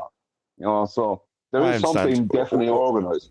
Yeah. What Brian's saying is, unless it's what I would call as a YouTube videographer a primary comment, then there's no notification going off, right?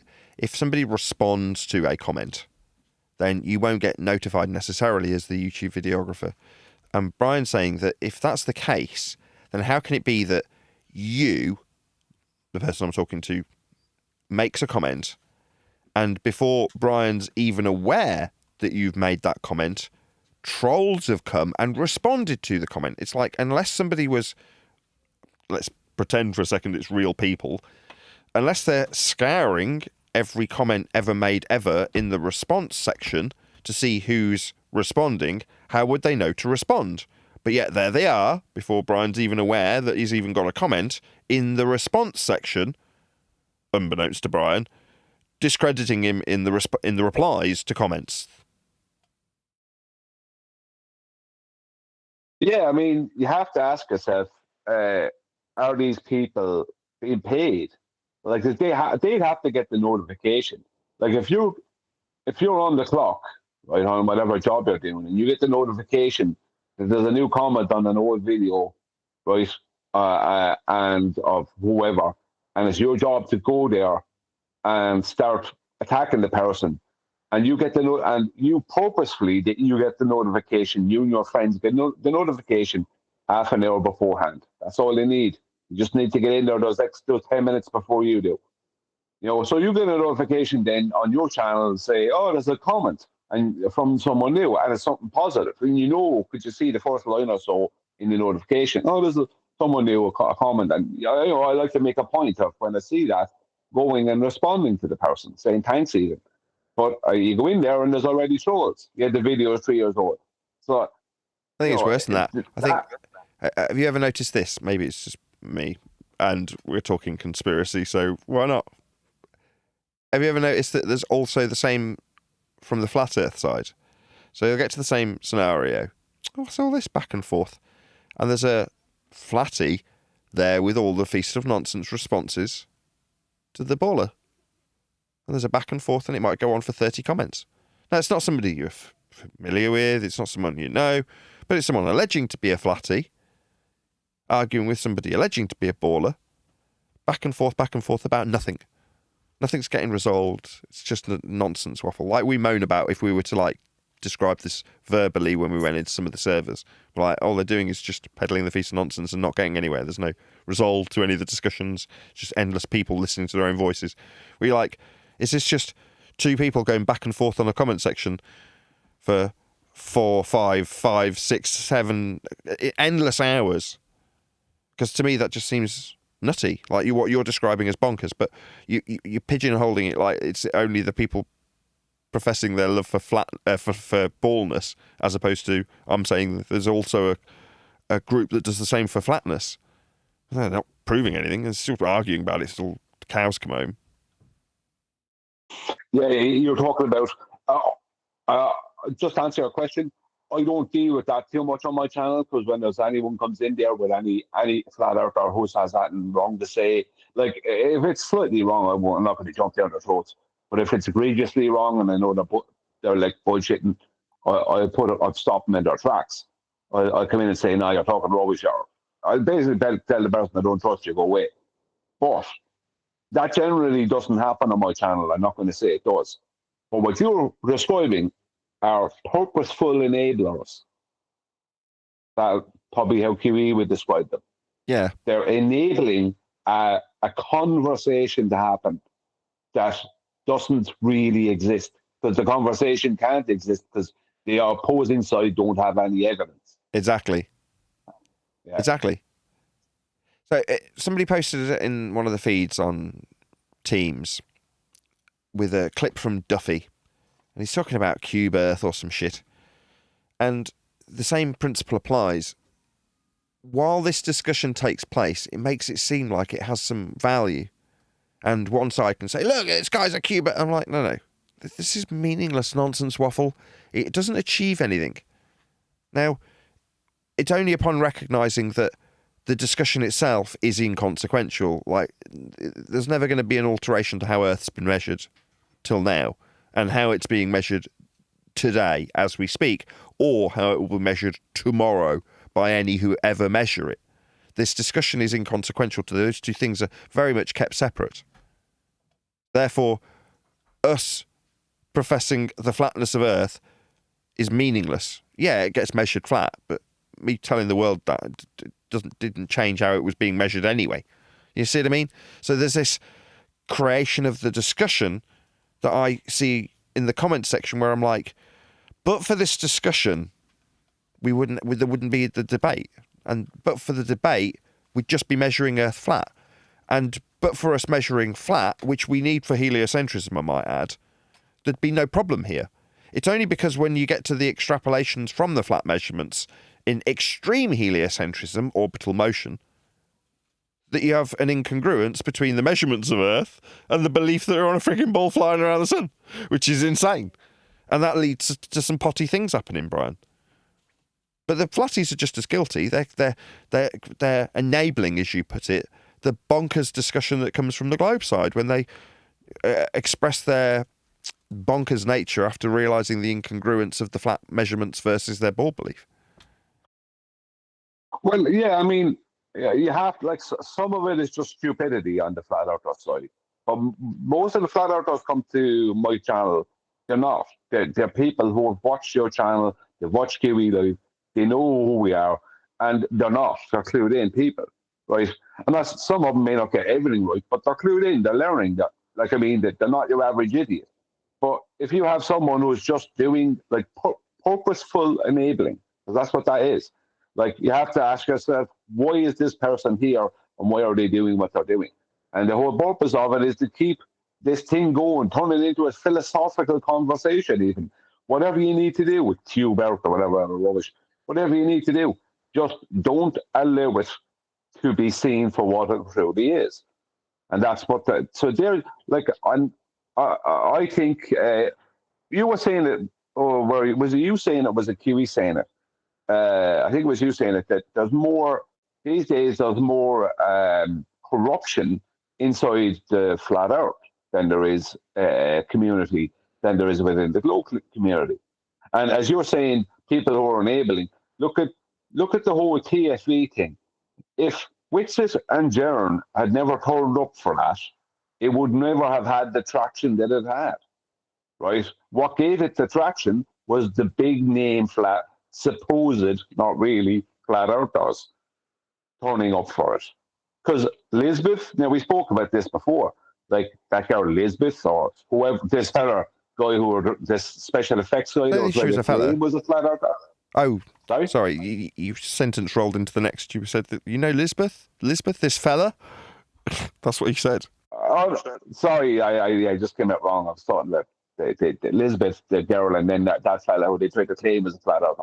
The point is that without the enablers, right, the purposeful enablers of Jaron and Witsit, without that thing was nothing.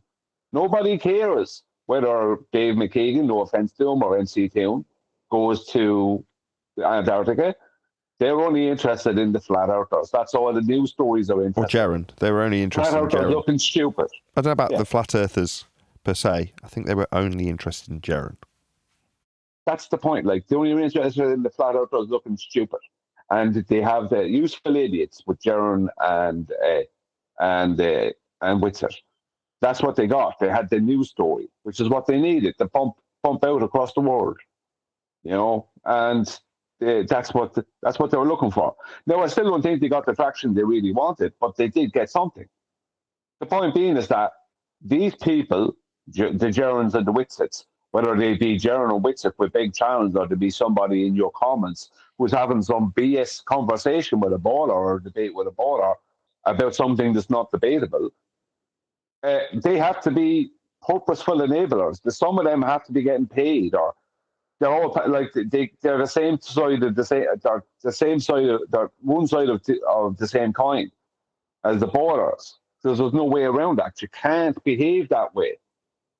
You know, where somebody turning up on your channel and, like, you know, trying to have a big debate with a baller and just, you know, bringing in a load of nonsense that doesn't mean anything and not achieving anything, and the two of them end up like, remember we used to say about the ball bust or the glow busters, they always end up in neutral outcome. Neutral outcome. Yeah. Agree to disagree. Exactly. Yeah.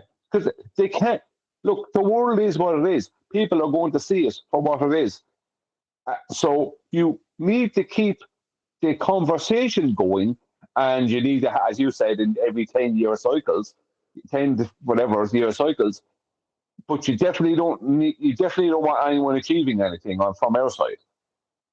You don't want that. You want to keep the conversation going, so there will be people out there, because you want to catch the people who are out there going, you know, this doesn't work.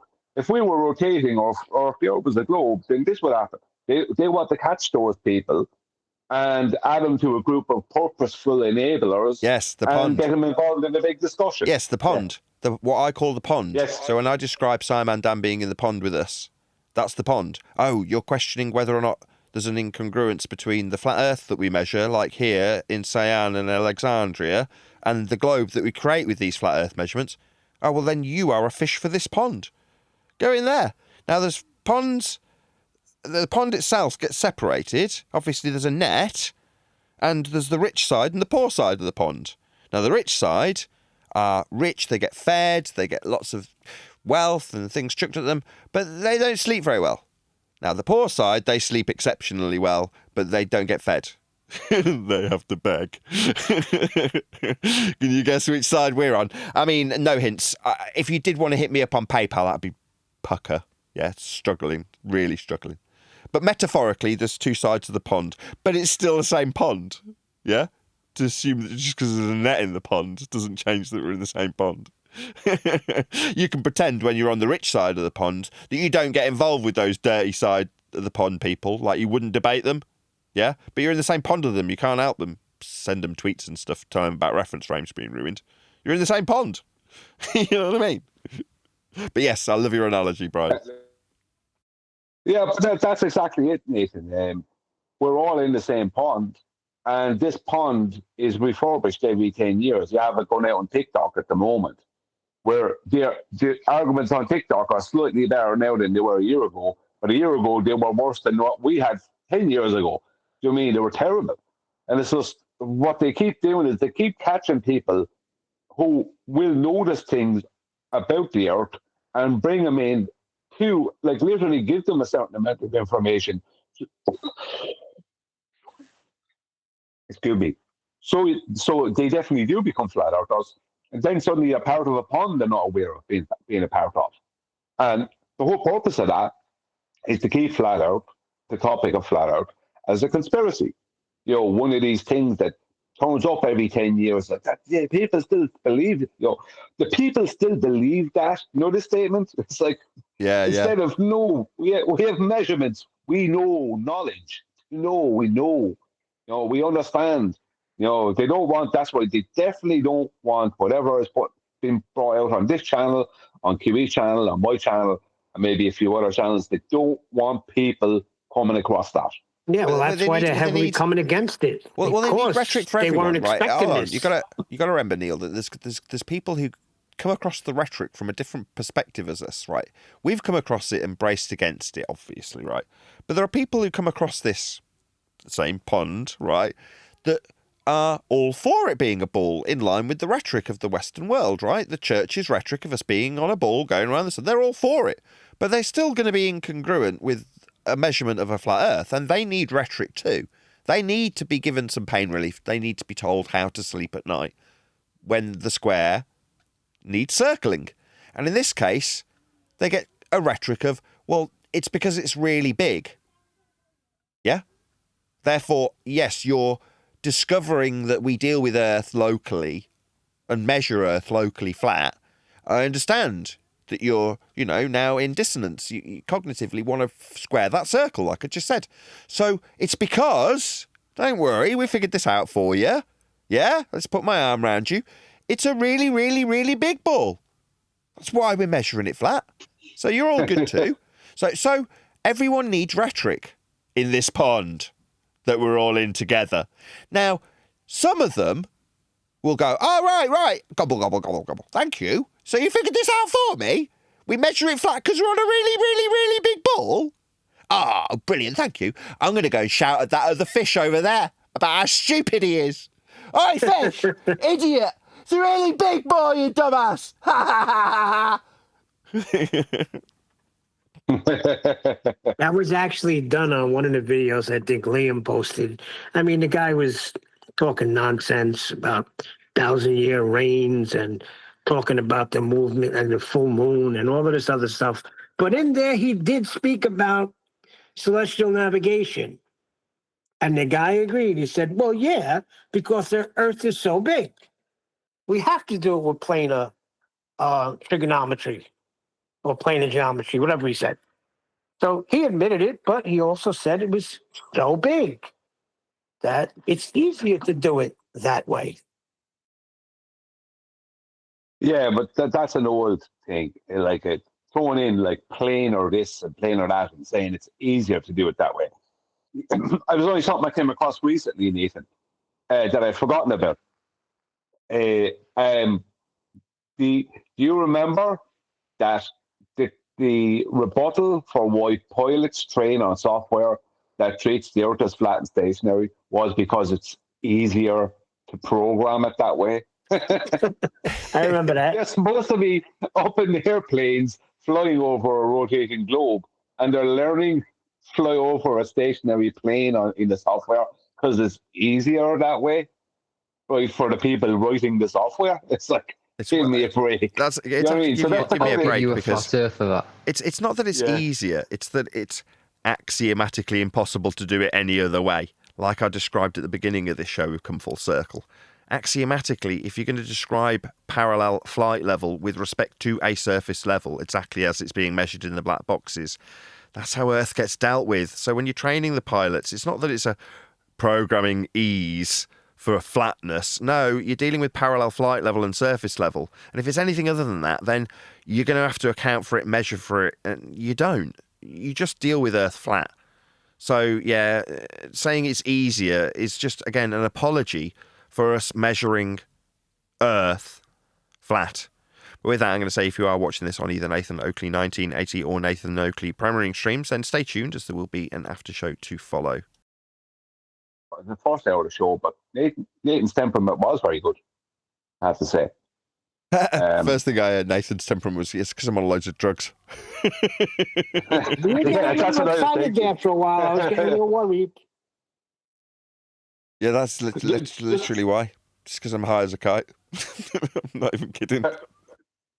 Before I go on to say what I was going to say, the point I was going to make at the end of the show there, how are you? Because I didn't get the chance to ask you that. Horrendous pain. So you get full sense of security when you take painkillers. So yesterday I went out with the kids. The kids were like, "Can you take the tent outside?" I was like, "Yeah, I feel great." Took the tent downstairs. About 5 minutes later, I'm like, "Oh God, I think I'm going to die. We need to go back upstairs." No, that's when you need to take another painkiller. No, they're like once every 12 hours. So I take them at midday and midnight, and once they're actually in your system, you don't tend to actually. Using the right. You don't tend to feel like they're knocking you out like the first time you took them. So I say I'm high as a kite. I'm not. I'm actually relatively functional. It's just taking the edge off.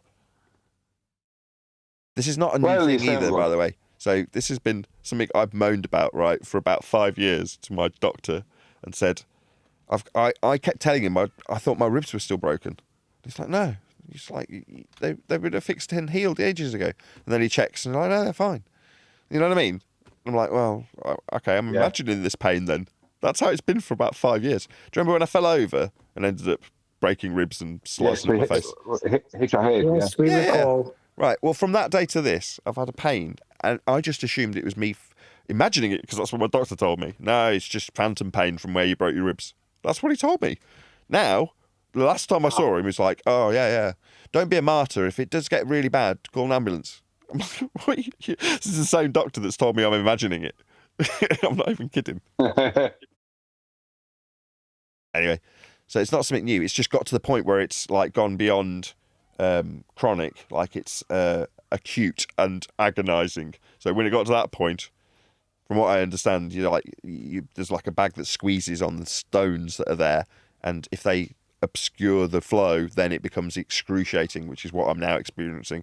So rather than just pain, when it's squeezing on stones, and they have to remove the entire organ to stop that, from what I understand after having it explained.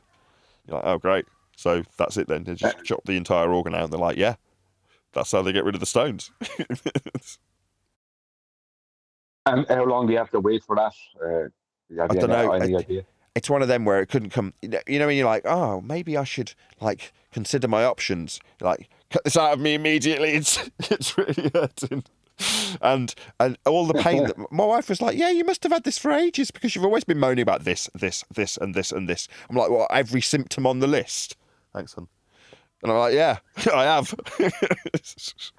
So it's been a long time. It's not like it's just crept up on me. It's just part of it has gone from a point where it's a pain that I've told myself, oh, I'm just imagining it, to it's absolutely excruciating, maybe 8 out of 10 on the pain scale. Well, I can't speak for the UK, but in Ireland here, I get the impression that they're actually telling people that they're okay. They're okay, that they're not wrong with them. And because the government don't want to have to pay for operations and stuff. And that's personal experience. No, you're fine, no bother. If they think that whatever is wrong with you will persist for a while, it may not get too. If they think they can avoid doing the operation, and you know what I mean, you'll be in moderate discomfort or whatever amount of discomfort. Once that thing doesn't break, he'll be okay or she'll be okay. Well, that is the attitude. Well, same thing in the States. Well, that's the attitude. You can't get an appointment. Well, that is the attitude that the doctor took with me. So if one of the symptoms is quite severe back pain, so you go, well, I've got this severe back pain. You're just getting old. Right, okay. That was... We couldn't get an appointment for our kids till October, and this was 2 months ago. So I don't know what it is, but since the what happened and the lockdowns, it seems like you got to wait months to see a doctor. Now people get complacent here. It's very different because we get free healthcare. If you're born here, you're almost indifferent to it, and that has an opposite effect. So where a lot of people in the States are quite paranoid about their health, we're most Brits are almost indifferent to it. I don't know if it's the same in Ireland. I would assume it's similar. You've got a certain apathy to your own health because of the free healthcare. Yeah, we get it free over here too. I have it. I have coverage. It's free. I don't pay. But all my sons, every one of their visits when they had the pneumonia was in either the emergency room or urgent care. Nuts. Because they can't see a freaking practitioner till October. And everyone had the the pneumonia. Like Everybody had it. It danced all over me, but I didn't get it. Thank God. I had somebody Well, on a shorts video talking about people getting the plague. Have you heard this? what happened though? No. You look it up. People recently, this is literally in the last 24 hours, I heard this report. People getting the plague. Kid you not? What plague? The plague of what? The black plague? The plague.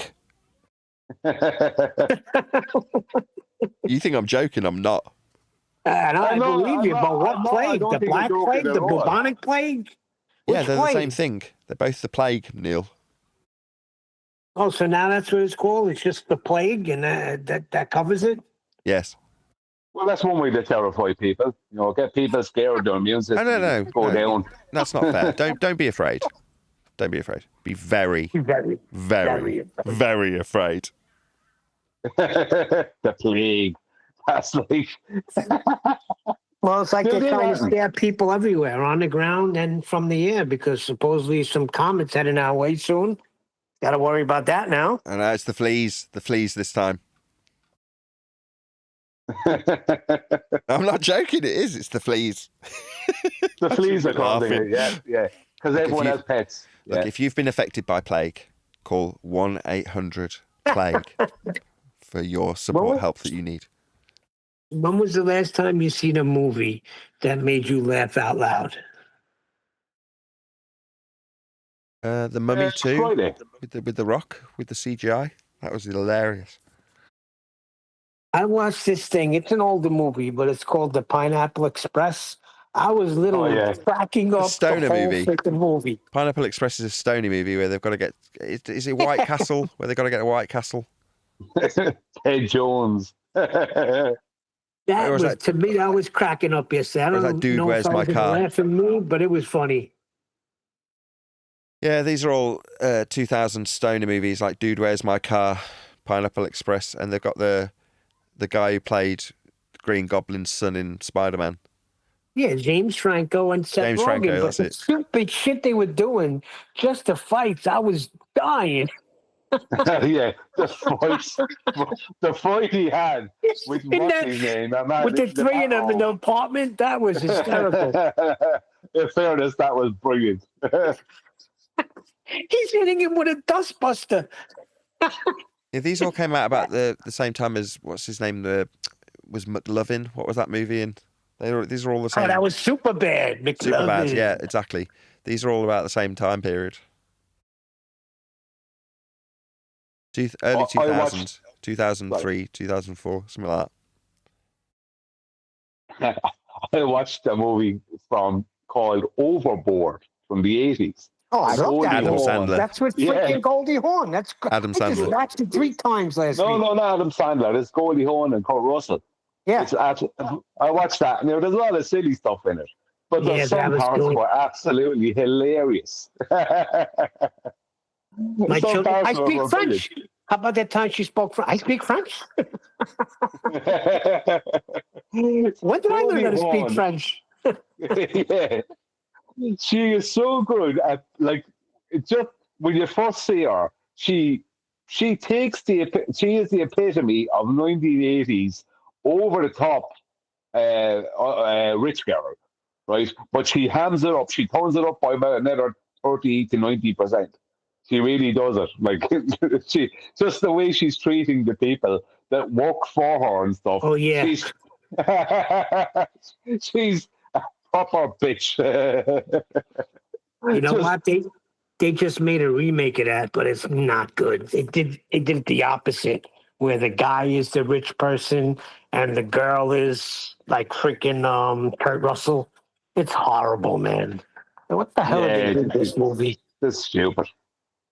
But yeah, but that was the last time I watched the movie and made me laugh out loud. It was Friday. I watched it there Friday night, and I was laughing. Oh, sorry, Saturday I watched The Life of Brian. Yeah, Sorry, Saturday I the watched. kid talked like Pee Wee Herman, and he's throwing grapes at her. Trying to feed. She needs food, and he's throwing grapes at her.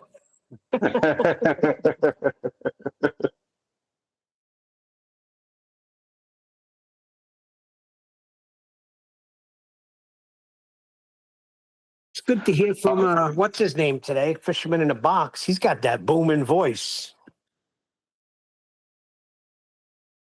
Was he in Discord? He was. Yeah, he said hello. He was into entertainment business too. I think he did live shows, right? Something to do with entertainment. Nathan knows. Was he radio? I thought he was radio or something. I think he was doing live shows like circuses and events like that, outdoor events.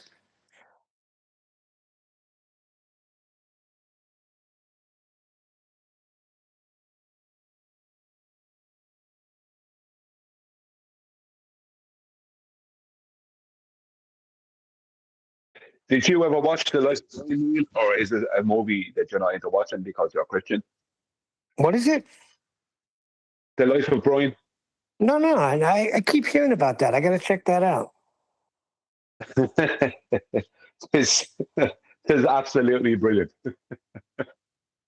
Even now in 2025, it was made back in the late 70s, and even now in 2025, and I've seen it a load of times, and it still had me cracked up. I still was laughing along with it. What's it about, though?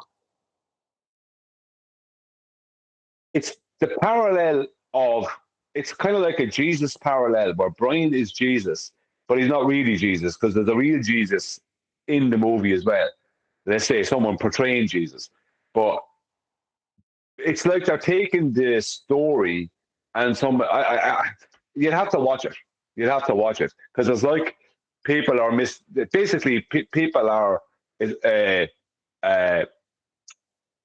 what's the word I'm looking for? They're mistaking this character Brian as being like the savior when he's not. Are you talking about Life of He's just Brian? Brian. Oh, he was born. He was born a stable down from where Jesus was born, or something. Are you kidding me? You've never seen Life of Brian? Yeah, I gotta watch it. Watching it there live. Yeah. No way. Can't believe you've never seen Life of Brian, Neil.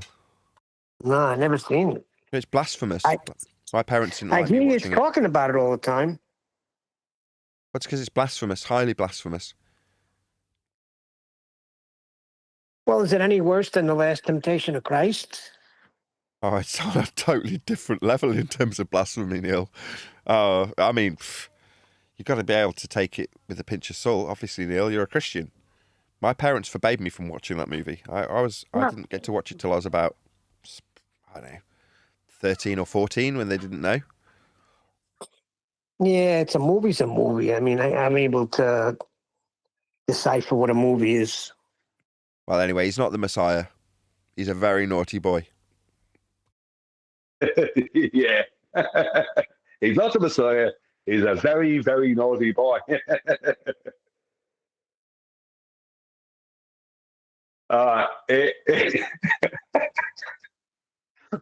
can't say things out of it because some of them have curse words in them. But when he eventually admits to the congregation that decided to follow him, that he is the Messiah, and then what he tells them to do. I was the part I was waiting for the whole movie. I am the Messiah now. I don't ruin it. I'm gonna watch it. I won't. I'm not gonna. You have to watch it, Neil. It's just, even though I watched that particular scene, I've seen since I was a kid because we were never followers of the Catholic Church or anything. So even though we were Catholics, we weren't practicing Catholics. Yeah, it's so all I saw it Catholics. but I saw it when I was a little kid, like really young. Like I'm talking about like late 70s, early 80s. It's the first time I saw it. But that one part just cracks me up. Just that one part. You'll know the part of it when you see it. Yeah. there's a section of my life based on one scene of Life of Brian where he's trying to get away from the guards and he stops to try and buy a beard, and he can't just buy a beard because there's got to be a negotiation in that process. It's not reasonable to just sell someone something without them feeling like they've paid a fair price for it. Well, based on that, that's a description of just doing business, right? You're like, Yeah. what do you mean you won't haggle? That's that whole scene, do you remember? What do you mean you won't haggle? Won't haggle? That 10 for that, you must be mad. Yeah? I based about 10 years of my life being a salesman on that one scene. Like, I see. So someone offers you something, and you just say no and ask if you can have it for less. All right, okay, I'll see how that goes. 10 years later, now I'm flogging microphones to make ends meet using that skill. Well, where did they get the idea? From that scene. yeah. Just you have to haggle. You can't just buy the thing. You have to haggle. So now you're using that exact rhetoric or that mindset to sell microphones. Well, it's buying. Buy Isn't it? microphones. So it's the buying aspect of it. I mean, the two go hand in hand. You can't buy something without selling something. Obviously, there's a buyer and a seller in every single transaction. But to be able to make something profitable, you need to buy it at a low price. My dad explained this to me when he was talking about shares and dealing in them. Well, it's really simple, son. You buy them when they're cheap and you sell them when they are expensive. It is that simple. And you're like, oh, okay, I get it. Well, it's the same with anything. You can buy a microphone as long as I can buy it cheap, which means I see it for a price and then go to the person and go, can I have it for cheaper? They're like, get lost. And you're like, okay. Then you go to the next person and go, can I have it for cheaper? And eventually someone says, oh, well, maybe a little bit cheap. And so it goes on. That's it. But 10 for that, you must be mad, is basically what I do. If I'm buying, I'm not at the moment. I've stopped. I want to focus on the book, and then I've suddenly become ill, which isn't much fun. But, you know, I'm glad I've got some form of income while I wind down the last few microphones, like flog the last 30 or 40 of them. They're all reasonably valuable, which is good. Keep the lights on for at least a couple of months. But I bought them all at cheap prices, so it means that they're profitable, right? So when they go out the door, they're turned £1 into £2, you'd hope. That's the whole point of it. Yeah, but 10 for that. But on that basis, right, if somebody just comes along and just pays the price, like, well, that feels unreasonable unless they've haggled, because then they've got, you're not guilty of ripping them off. They haggled. They paid what they, felt was reasonable at the end of the process. So eBay's so successful because there's a certain amount of bartering, like you're either auctioning or you're offering on it, or some people just come along and just pay the price, but they've obviously shopped for it. They've looked around to see that they've got it for the lowest price. It's a market, quite literally, and in all eBay doing is creating the illusion that you've got good value in the part of the process of transacting to get something. They're creating this illusion that you've got a good deal. Either you've snapped it up before someone else got it, or you offered lower than it was being asked for, or you bid to the lowest point that it was worth. You got it slightly more than the next man was prepared to pay. It's all just an illusion, isn't it?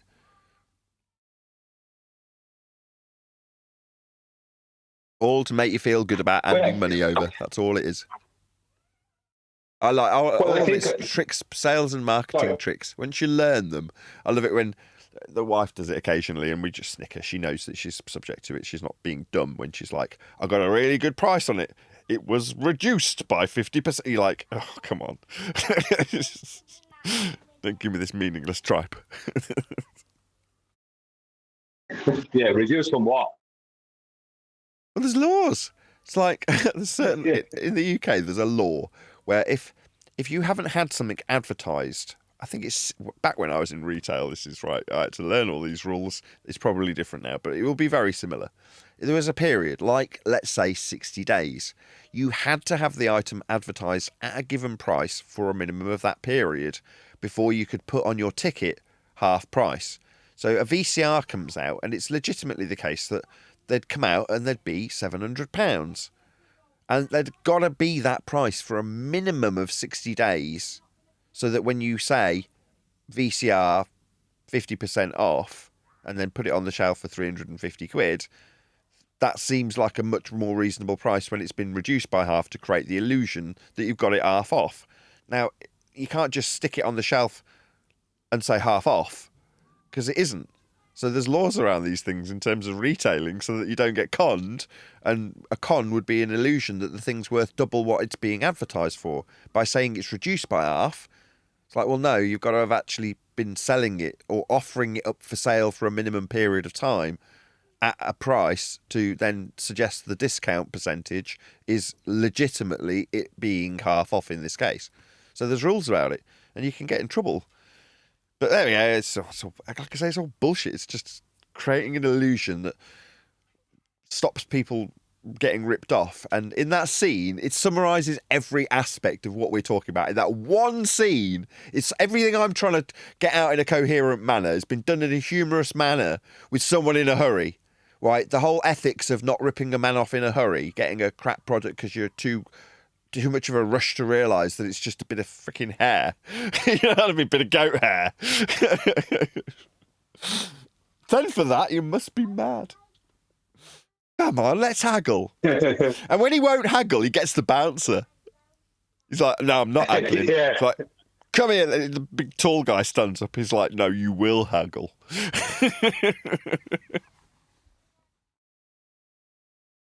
Yeah, he says, this guy won't haggle. He won't haggle. Won't haggle? Yeah, the guy that's massive goes all high pitched. Won't haggle? He was a big guy. Then he has consensus against him. Exactly. There's so many layers to it. Oh, they're genius. Monty Python, genius. Absolutely. I mean, that movie, even say it's more difficult for someone to watch if they're a Christian, like Neil. Now, Neil might be able to laugh off it anyway. But if you're able to take that part of it, you can see the genius within the movie. Like there's so much within it, and I have to say, right, I have to say it because the flat earthers. I had to make the comparison. The Romans were like the ballers, and the Judean People's Front, the People's Front of Judea, the People's Popular Front of Judea, all these groups, right, in the movie. That's who we are. And us specifically, you're Reg, and we are the Judean People's Front. Yeah, and Simon Dan is the centurion that says, Earth's flat, now write it out 100 times. Yeah? That's Dan. Exactly. 1,000 flat Earth measurements. That's him being the centurion telling Brian to write out Romans go home 100 times in massive letters on the walls. Yeah, exactly. And the thing about it is that what cracked me up is when Brian wanted to join, he said, "Are you the People's Front of Judea?" And they don't get the hell out of here. We're the Judean People's Front, right? And I wanted, okay, sorry. And we're about this, that, and the other thing. And okay. And I want to join your group. You want to join our group? You want to join the JPF, the JPF, or whatever we call it, the Judean People's Front. John Cleese, you want to join the JPF, do you? The JPF. It was like, especially back in those times, it was like a football hooligan gang or something. Yeah, it was all at the time in the 70s and 80s. You had like the National Front and things like that, right? The IRA, and it's all abbreviations for groups that are, you know, acronyms. Yeah, acronyms. That's the one I couldn't say. Yeah, exactly. So that him saying is the JDF or the Judean People's Front, right? Oh yeah, you want to join the JDF? And the way he said it was just like, you want to join the JDF? Someone said it to me. Do you remember when I was doing, I can't remember what the term was, but I don't watch the news, so I've no clue of these terms. And it was when I just shaved all my hair off, and someone said, "Are you?" And then they gave me a couple of letters, and I'm like, I don't know what those mean. And I found out after the fact it's like a white supremacist British group or something. And I'm like, oh, you must EDF or something like that. To me, it just sounded like they're asking me what dance music I liked. I can't remember what the group was. EDL. EDL, yeah, something like that. But EDL, what I'm hearing is You're asking if I like the more smooth dance, like the more progressive house.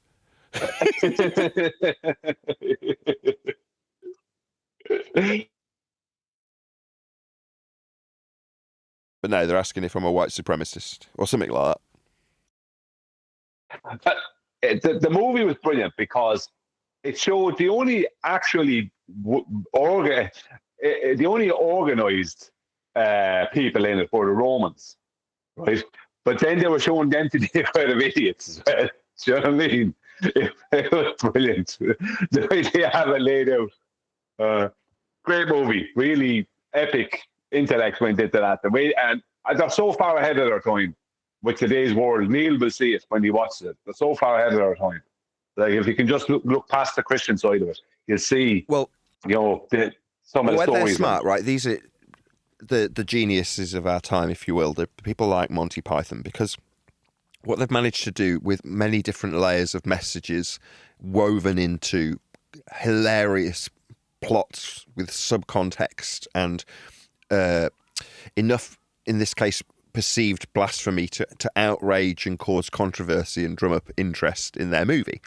But they're also passing on information to the masses whilst they mock the leaders, the people on top, the people who are running the show. Doesn't matter if it's the church in this case, right? They're mocking them. Well, hopefully, like you say with Neil, we're giving all this as a preamble to a Christian. You don't take offence because you've got to read between the lines of them being able to do it at all and get away with it. That's Monty Python themselves. Because where we are just chucked in a pond and left to argue with people like Simon Dan, who's an idiot, they're managing to mass communicate subtle messages to people through their medium, which is film, right? But they're mass communicating their messages, right? They're poking fun at aspects of life without you really noticing while you watch the movie. You can discuss it in the aftermath when you're 10 years, 20 years, 30 years ahead of the film, like now. Now that, for someone like John Cleese, for instance, he was the only name you've mentioned so far, right? They'll have woven these subcontexts and subplots because they understood them into their movie rather than going and, I don't know, taking pitchforks and torches to NASA or arguing amongst themselves about some aspect that they don't like about the way that the world works. Instead, they've just taken the piss out of it, which is so clever. I mean, more smart than myself. And you're like, for them to recognise this stuff and then be able to weave it into a movie and get it past the censors and have it be put in front of the many people that have watched Life of Brian along with many others, you think that's genius. That is true intelligence, in my opinion. Absolutely, because if you think about it, to deal with the craziness that does go on with Catholicism and Christianity and everything else, and religious belief in general, to deal with that, the best intellectual way to deal with it was via comedy. And that was the best way to deal with that. Instead of making a movie that was serious, like if that was a serious movie that they made, they probably would have made a very good movie, but you couldn't watch it 10 times because it would probably be very heavy. Whereas you make it into a brilliant comedy, people can watch it over and over again. So the message gets out there far better with comedy, and it gets out there on a regular basis. Well, that's the only established acceptable way to put things out there. So if you're ever going to challenge, like we do, right, we are not acceptable because we're not jesters. So I learned about this in college. The only mockery that's tolerable comes from the court jester. Do you remember Ricky Gervais taking the piss out of the elite from the... Yes. Right. He's a jester. That's what a jester is. That's allowed because he's the jester. Right? Now, being a jester, comedian, or in this case, filmmaker making a comedy, you are allowed to take the piss out of politics and religion as a comedian. That's just how it is. That's how it's been since forever. You, if you were taking the piss out of the king, were only allowed to do it as a jester, as a comedian. We aren't jesters, but we're taking the piss out of the king. That's where our problem resides. Yeah? Yeah. Look at Matt Powerland. He originally started pumping out the message via comedy. That's why he was able to keep it going for a few years. But we're not doing that. We are serious in what we're saying. I'm not saying that Matt Powerland wasn't serious in what he was saying, or Monty Python weren't serious, or whoever. But it's about the getting the message out there in a comical way is far more palatable for people than what we do, which is very heavy for people. It's very freeing for people, but they have to accept it. That's the problem. With comedy, they can take it or leave it, but the message is still in the back of their mind.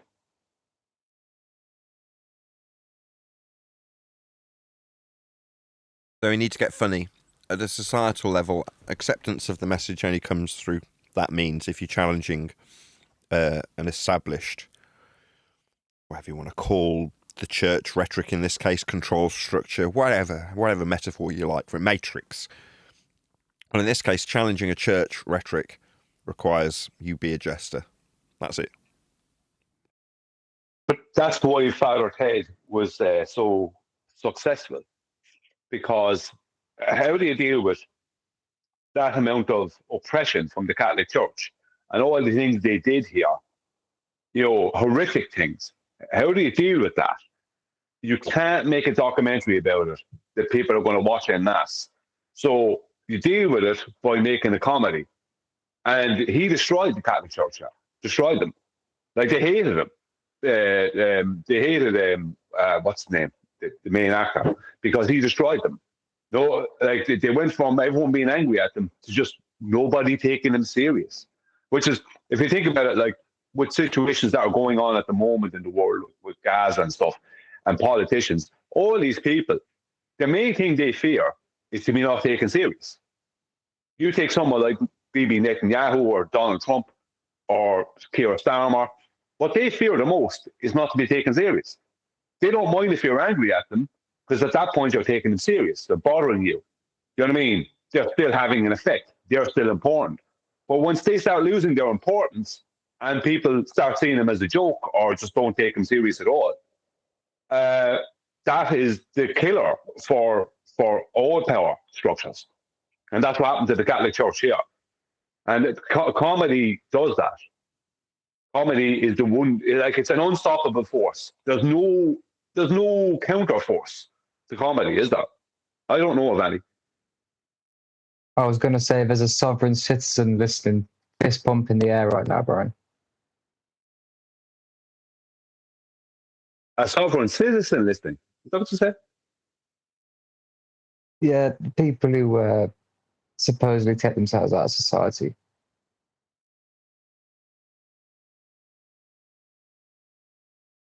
Well, they're still taking it serious, though. Are they not? That's dealt with in Life of Brian too. There's a scene where there's two peasants dealing with the shit and the king walks by. Remember that scene?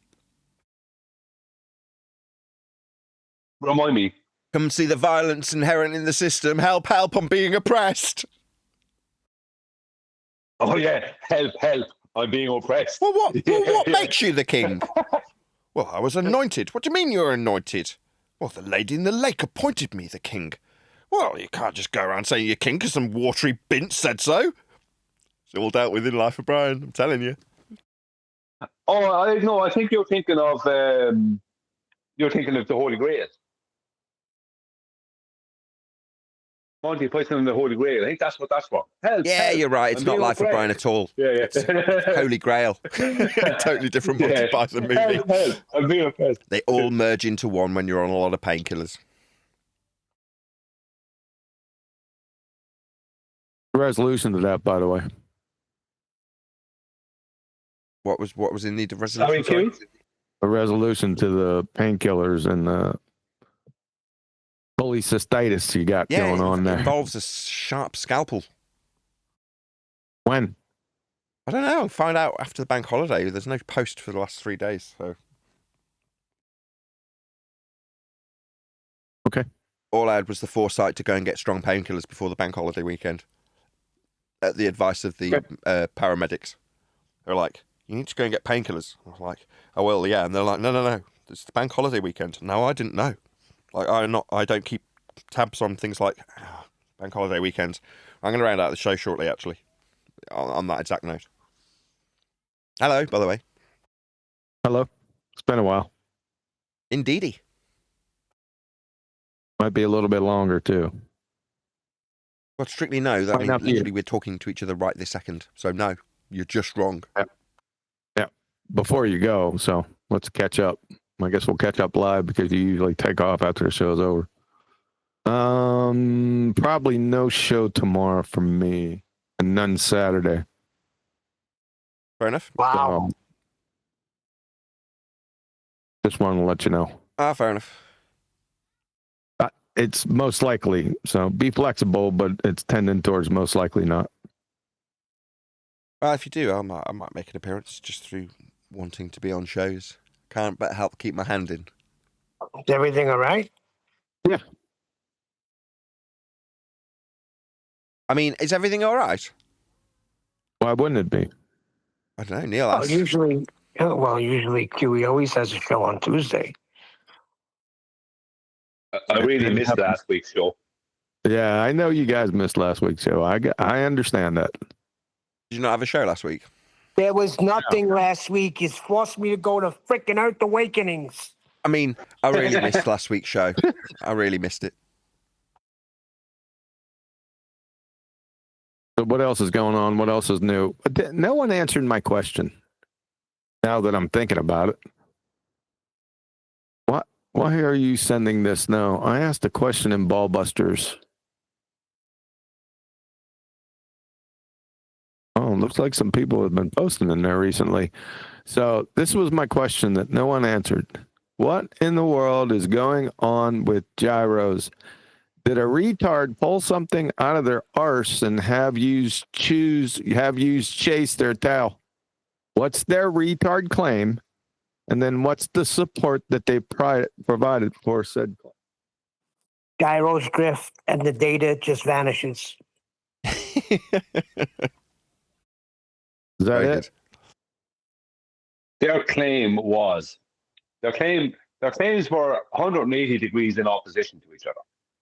Because when they speak about pendulous veins, they're trying to claim within the pendulous veins. You're asking. I have to go through this for you to get where they're coming from. Because if I just give you what they say, just want the summary. Just the summary. The summary is that what's their claim and what's the support? Quickly. They're claiming that the mercury switch system, which is an old system used for gyros, that system corrected away from curvature, creating a horizontal to put into pitch data. That's kind of the basics of it. Oh, really? Okay. Okay, that's pretty funny. What's the support? The support for it needs horizontal. Yeah. No. What? Yeah, of course. That's. Well, I guess we're back in 20. When these pendulous veins come out here? 2017. Spent about 8 months with the pendulous veins. Now we're just circling back. That's lovely. This is a different you system. didn't listen. This is a different You didn't listen system. to Brian, did you? You didn't listen to you, Brian. He didn't want to hear it. He didn't want to hear it. Didn't want to hear it. I don't want an explanation. I want their support for their horseshit claim. What did they use for support? Yeah, but they're not talking about pendulous veins. They're talking about a mercury switch system and their support. Okay, mercury switch system.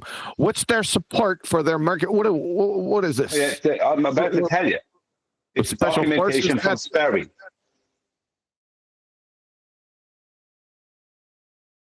Go on then. We're all on. They have documentation from Sperry. Really? What's the documentation from Sperry say? Yeah. It doesn't say what they say it says. There you go. That's the end of that. Of No, course I've got it in would. front of me. It says, "Quantum Eraser just doesn't understand." Yeah, right. I could go get it for you if you want. No, that's okay. Have them come on the show. Give it to him. Give it to him. Give it to him. I'm going to send it to you, Siri. Send it to me as well, again, please. Okay. Don't send it to me. Friggin' mercury switches. What are we in? Lethal Weapon? QE, you're talking to it's two guys, Captain Edgewise And what's the other guy's name? Captain Ed Wise is a retard. Exactly. And who's the second person? I'll bet he's another retard, right? Almanator. Almanator. Almanator from back in the day. Yes. Oh, what? I've ripped him around by his short hair so many times. His mother doesn't even recognize him. They're all retards. We all know this. So why chase this? That was my point, but that was a couple weeks ago. Yeah, the reason being is because what they're trying to do is use this to somehow assassinate the pitch data. What they're assassinating is their coherency. Yes, but they're also making an argument that's 180 degrees opposite from what their argument was concerning pendulous veins. That's what. That's one of Now contradicting themselves. Now I'm following you a little bit. Yeah. There's all those contradictions. Yeah, from the previous story. Yeah, so it's like the can you remember the sun rays, right? Where they've been saying the sun rays are parallel. Well, the sun rays are parallel. Almost parallel. Of course, all in their eclipse models, the sun rays are diverging and converging. So it's a built-in contradiction. It just depends on the argument. It's almost parallel. They're almost, yeah. Clowns. As I said to Nathan, the problem they have is they're always making arguments. Well, we were speaking about it last week or a week before. They're always making arguments in a vacuum. So they forget about, they're making an argument about 6, but they're forgetting the argument they made about 7, 8, and 5. Exactly. Do you know what I mean? Exactly. Sometimes they use the arguments in the same discussion that contradict each other. They've been doing that for years, since 2016. You just don't understand what level is. So therefore, arguing for what something being parallel is inconsequential. There is no such thing as level to be parallel with it. So almost parallel is perfectly acceptable in a world where there isn't such an axiomatic principle because level isn't level in their world. 2016, man, that's where we're at. What he just said is we can't handle it. The fact that there are angles and circles on a sphere. That's what we can't handle. On it? There's circles on a sphere. Of course, that fell third grade geometry, right? Yep. But do we have to chase that whole thing down and explain it to them? No. Are we enablers? That's what this is. See, that's what this is all going to. It's not going there. It's been there since 2016. And I've been guilty of it too because I wanted to have some fun. But now it's purely enabling by retard flat earthers. They're everywhere, dudes. We were just talking about them. Oh, really? Yeah, we were talking about them earlier. We were talking about the useful enablers. That's what they are. Yeah, the flat earthers. Yeah, you got 24/7 flat Earth Discord leading the way. It's algorithmically designed to like entice and ensnare. What is algorithmically? Idiots. What I mean is, right, so while I'm looking at conspiracies, as a bit of fun, I get presented with Math Powerland as a next video. So algorithmically, the YouTube algorithm decided, look at this guy, he's looking at conspiracies. What an idiot. Let's give him flat Earth. Now, what they've done is they've done that with a lot of people. That is to say, you're looking at Bigfoot, minding your own business, licking your own toes, and then you find flat Earth. Now, what's that going to do? That's going to fill the pond with dickheads and idiots, isn't it? If you lead everybody to this subject through idiot means, like you put the trail of breadcrumbs to this subject, you don't put the trail of breadcrumbs in front of the PhDs and the smart people. You put the little trail of breadcrumbs with the free energy and the ether and anything else that might entice the idiots. Those are the breadcrumbs. And what's the pile at the end? It's the flat Earth. You just end up with a load of idiots surrounding the subject. Is that your conclusion of the matter? Well, it's just a fact. Listen to what they talk about. They're talking about the idiot subjects they came here with. I asked them, when I first got here, my question to everybody on Flat Earth UK, when I was imitating Patricia Steer, was, how did you find out it's flat?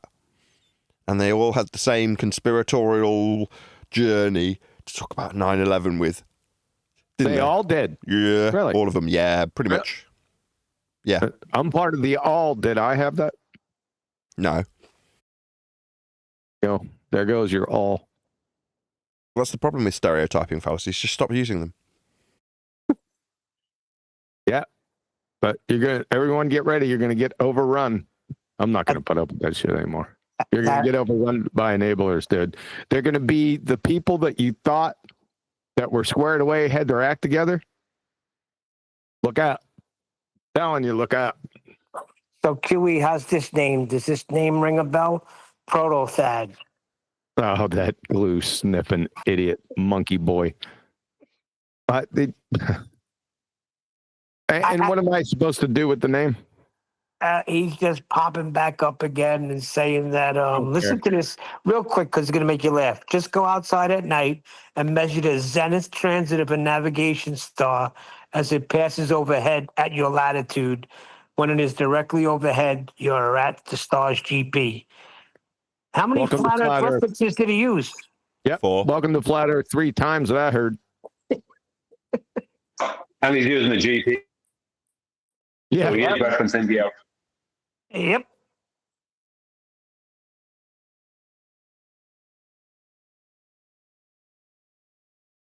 Was it last night or the night before? I jumped on 24/7. I was listening to their live stream. They're falling apart, shockingly. After I taught them over and over and over again for years, the same thing over and over again. Not complicated stuff. Some of it was, but a lot of it just well-done stuff, right? Over and over and over and over again. I listened to them last night. They almost collapsed from idiot crayon munching globetards coming in with, I've seen too far over the horizon, both sinks. No way. Yeah. Fucking idiots. All of them. Yeah. You listen to me 24/7. Yeah. One guy came in there. He announced himself as a philosophical realist. I was shocked. I'm sitting there shocked, right? And I'm saying, okay, what these guys going to do? Because this subject has come up many times. Not the realism type of thing come up many times, where I just literally deconstructed them and eviscerated these idiots. Right. And I said, oh, I'm sitting there. What are they going to do? They're going to do. Nope. Change the subject and argued about seeing twinkling stars from the ISS. I said, they're finished. They're done. It's all over. Had the big wigs in there from 24/7. You listen to me 24/7. Politics. Fucking ass clown. Flat earthers. You're enablers. But what's happening is you're becoming as retarded as the people that you're talking to because you forgot everything that you learned. You probably didn't learn it. You're too stupid to learn it. Unbelievable. Oh, realism, by the way, that was debunked 100 fucking years ago by quantum mechanics. I got experiments out my ass destroying that. Actual experiments, the ones you still don't know about. Absolutely unbelievable. I can't believe it. You know what? Not you guys sitting in there. Fuck you. How about that? We good? I'm good. Ass clown, flat earthers. After all the years you spent in there, QE? Shut up. Tending to be something that they're not. Flat earthers. They think they're flat earthers. There's just enablers now. They're retard enablers, but they're retarded too. Good. Well, they're going to blame you because all the years you spent in there, they became retarded. Same way they blame Nathan. That's good. It's not only 24/7. Of course, we knew about the pretend to clown flat earth. What I'm calling 24/7 politics now is Earth Awakenings 2.0. They're this far away from Earth Awakening, from the land of misfit toys. That's They don't even realize it. No, they're enablers to. Sorry, Earth enablers 2.0. Yeah. That's what. You know what? Sorry. No, I got. The problem we have is we have people, let's just say, like AI Overlord, who is, from my perspective, a purposeful enabler. And then you have a lot of useful enablers who follow people just like AI Overlord. The same was true for Wixit, Jer, and all these people. They're the purposeful enablers, and you have the useful enablers who follow them. Yep. AI Overlord. Did you mean to call? That's Gomer Pyle Fuckstick. I couldn't remember the name. Try and cut down on swearing just a little bit while my kids are running around. I haven't seen him over there. I've been popping in. I never see him there anymore. If you want to talk about refraction, well, it just depends. I heard him talking about refraction. They give him refraction now. Somebody was given. Yeah, you wouldn't believe it. It was, what's his name? Oh man, I tried to find him in Discord. In Master B. Nathan used to talk to him about getting into politics. He was a mod over there. He's from Australia, owned a security business. AJ. I was fucking shocked. This is what I'm talking about. Beside myself, he's in there talking to a baller. I think they were discussing not the Black Swan specifically. They might have been. I can't remember. It was a few weeks ago, and he gave them 30% refraction. He gave it to them. AJ gave them 30% refraction. How many times have we been over this with AJ? He was even leading the charge against this refraction horseshit. Nope. We'll give you 30% refraction. But what? Number one, what the hell does that even mean? Exactly. What is 30%? Even if you knew what refraction was, it's still dumbass. I was like, what? Huh? With all of them sitting there, the big wigs sitting there in 24/7. Yep. AJ, you listening to this? Bring your ass in here and give a count. You tell him next time you see him or hear him, you tell him to come in here and give a count. I'm going to send him a message to do that. 30% refraction. I'll give you 30%. Fucking mule kick your dumb ass. Enabler. Australia. Am I going to have to come down here and kick some Australian ass? Fucking ass clowns. You're pretender clowns. You're frauds. You know better. Yeah, but the scam works two ways. Just 1 second. The scam works two ways. The ballers either need us to give them our measurements or they need us to give them their terrestrial refraction. If we don't give them any of them, they can't argue anything. But these people enable it. They give them the measurements. They give them the refraction. Yep. And that's the end of that. Yep. Go ahead. Somebody was saying QE. What? Can I make a request for treatment? Like put it in your suggestion box? Good. PhD Blitz versus Indio and AV. Just happened last couple days ago. I seen that. Do you have it? Yeah, I can send it to you in a DM. It was 3 hours. It was half the time was Indio and half the time was AV. And yeah, I'd like to hear your treatment on it. I think it'd be great. Because this PhD Blitz guy is an absolute moron. And I like to hear your take on the flat Earth side. So yeah, thanks. I'll send it to you. Is that just the name PhD, or is he? Somebody told me PhD in astrophysics or something. Yeah, that's apparently. But we kept on asking him, and he kept on deflecting. So we don't even know if that's real. But he does have a TikTok audience. I can tell in the first 5 seconds listening to him. So that's okay. Go ahead and send it to me. So he does have a TikTok audience of 500,000, and he was live streaming to like 1,500 people. So He has a TikTok audience and he has a PhD in astrophysics. I don't think so, but that's okay. You never know what type of glue he's been sniffing for the past few years. I'll check it out. Go ahead, send it to me. perfect. By the way, he doesn't know if he has hands or not. I just sent it to Master B. Oh, you did? Did you say he doesn't know if he has hands or not? That's what he said.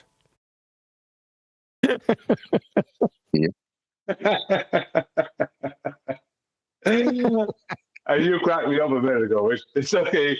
Who knows what type of glue he's been sniffing with recent years. It's at Master B if you want it, Kiwi. All right. So you don't have to send it to me, guy. Hey, Neil, put that in Ball Busters. I'll lose it here. I will. It's working right now. I'll lose it here in Master B. All right. I'll check it out when I get a chance. It's been busy. Awesome. It's going to stay busy. This is my prime time. Going to stay busy for the next couple of weeks. But where's Adam at? Haven't talked to Adam in a few. What's his status? Still in Italy, I think. I was going to say, he's still in a little Italy. bit. I'd say he's home at this stage. Go ahead, Nathan. I'm just reiterating what Neil said. I think he's still in Italy, but Brian's just said he's come home now. Well, I said I could say he's home at this stage. That doesn't mean he definitely is. Let's get an affirmation of that, because we need to kick off again. We need a hard and fast date because I need to plan. Okay. So if you guys talk to him, tell him when he's available. Well, he did say September, but we need a date, right? Yeah, we need a kickoff date. No pun intended. What, September not specific enough for you? No, the kickoff, it's not specific enough, number one. And kickoff, that's when the NFL kicks off, September. And it's right around the corner. And I'm in my prime time. And then it's shooting. Because the weather's getting better, at least for this week, until it kills us again next week. But that's all right. Is that the People's Front of League? The what? NFL? What did you say? Sorry? It's the NFL kickoff. Oh, they're not the white supremacists. No, they're not white supremacists, dude. Where did that come from? What sort of music do they like? There's a bunch of they. NFL is not like a living, breathing entity, right? There's many people in the NFL. There's like 52 people on every NFL team. So 52 times 32. That doesn't include the coaches, trainers, and everything else. So that's kind of a nonsensical question to ask me, right? The NFL. It was an in-joke from our previous conversation, which you weren't privy to, John. National So Front. we're all laughing while you're getting vexed. I'm not vexed. I do like that word. I do like that word. National Front. It's not the National Front League. National Football League. It's football, man. It's coming. This is my prime time. They don't like it because we call it football and we only use it to kick off. Who cares what they like? I love it. Kickoff time. There's nothing like the NFL. Last year when I watched the opening game with freaking Kansas City against the Ravens, I remember calling my brother saying there's nothing like the NFL. Right. Well, they don't understand it. We're not about to beat them over the brow with it. You know, it's a cultural thing. I understand it. It doesn't matter if you understand it or not. I like it. No, I'm not saying it to them for that. I'm just saying I was at awe watching that game because I was like, oh my goodness, man. They were playing and it's like there's nothing like who cares? Did you sign up, by the way, douchebag? I'm freaking busy. How am I gonna when is the kickoff exactly? September 8th, right? September 4th. I'm not talking about that. It's completely different. Just hang on the call after Nathan closes up. I'll give you a fucking earful. Thought we already had this discussion. I already sent you a bunch of messages and you got on there. I got the thing. The underdog stats. I got it all. Oh, so you're for the time to get going. Oh, so you already signed up. You're already in there. I don't know. I put my email and everything. I guess so. They're just waiting for money from me. No. Well, I gotta up some money. So no, you don't. No, you don't. I'm not talking about that. I'm asking you if you signed up. Do you have an account? Oh yeah. I got all of that. Yeah, that's what I meant. Yeah. It's like talking to my sister's kids. They must be very smart. And handsome, is that it? and good looking. What else? 10:41. You better hurry up. Hungry? No, I already ate. I done it.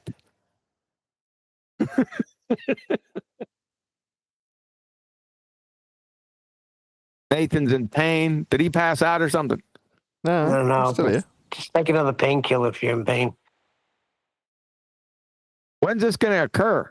I mean, when you go see them, it's probably going to be pretty quick turnaround. They've already booked me in, so I just find out the date. They've booked this surgery already. So when she examined me, the first doctor, she was like, "Oh yeah, we'll definitely just book the surgery," because they normally do a ultrasound. Yep. And so my actual doctor, who I've known for many years, called me up and said, I want to put my hand on your tummy. That's what he said. So I phrased it. I'm like, okay, fine. So I went back in. And he was like, oh yeah, don't be a martyr. I was like, what do you mean? He's like, if it really hurts, call the ambulance. I'm like, all right, okay. And it occurred to me after the fact that he's typically very, very unsympathetic, this particular doctor. So that's his way of saying, yes, I understand. You are actually in pain. Yeah, cool. Not really. Is it pretty quick? I'm not familiar with your medical system. Does that mean it's quick turnaround? So she's evaluated you? If you never hear from me again, they've killed me. If in a week I'm relieved of pain, then I'll say it's a quick turnaround. How does it usually go? She's already you said she already booked you for a surgical appointment, right? She booked me for the surgery to have my gallbladder removed. Oh, okay. That's what I'm talking about. Okay. So you'll find out when? Tomorrow? Hopefully, yeah. The post resumes tomorrow at the very least. So she, like I said, booked in that surgery, and then a letter came after she booked it in. And then when I had the doctor call me back in, I think it was just that I got the impression that he was just a bit surprised that one of his underlings had booked a surgery. And so he therefore was like, oh, I better really check this. So he got me back in. Oh, so he evaluated you personally? Yeah, typically the order of routine, from what I gathered, this is me reading between the lines, this could be wrong, was I go for the scan that I said earlier. I can't remember what it's called. Mm-hmm. Ultrasound, right. And then they scan your gallbladder and go, yes, you've got this many stones, we'll book a surgery. In this instance, she's gone, oh, yes, you definitely need that taking out. I'll book the surgery immediately. But protocol says I have to book the scan, so I'll just book both. That's what she told me. Oh, okay. But then, like I say, then my main doctor called me back in, which was irritating to a certain extent because it's like, although it's not a particularly long walk, it was still a walk, and I had to take my eldest daughter with me. So she's got to, like, watch me crawling about 20 steps and then stopping and tears coming down my face and me going, oh, I'm in so much pain. She doesn't need that, you know what I mean? Yeah. But there we go. Did the ultrasound. So they did the ultrasound? No, not yet. But the surgery's still scheduled. He didn't cancel it. Not at all. In lieu of. No, he offered sympathy for the first time in about 20 years for anything I've ever seen him about for anything ever. Normally it's, what do you mean your back hurts? Well, you're just getting older. That's his attitude normally. Got it. Okay. He doesn't even have the surgery scheduled yet. Yeah. He just said he did. No, he doesn't. Yeah. I do. He I do. I does. just don't know what date it is. But because it's not the general practitioners that actually schedule it, it's scheduled by the hospital. They will tell me what date it is. But in terms of it being booked in, it has already been booked in by my doctor. Sure. But I'll find out what that date is in the post after the bank So holiday. you're waiting on a date. Okay. Yeah. That's what he said. Yes. That doesn't mean it's not booked for the in. last 5 minutes, Neil. You all caught up? Oh, it's different here. You're not scheduled until they give you a date. When they schedule for surgery, you're coming in for surgery on this date. There's no schedule without a date. Oh, They keep brother, you're telling you, we're going to give surgery on you. We're just waiting for a date. Very weird. No, they put the consult in for surgery first, knuckle dragger. In any event, I've had surgery. I know.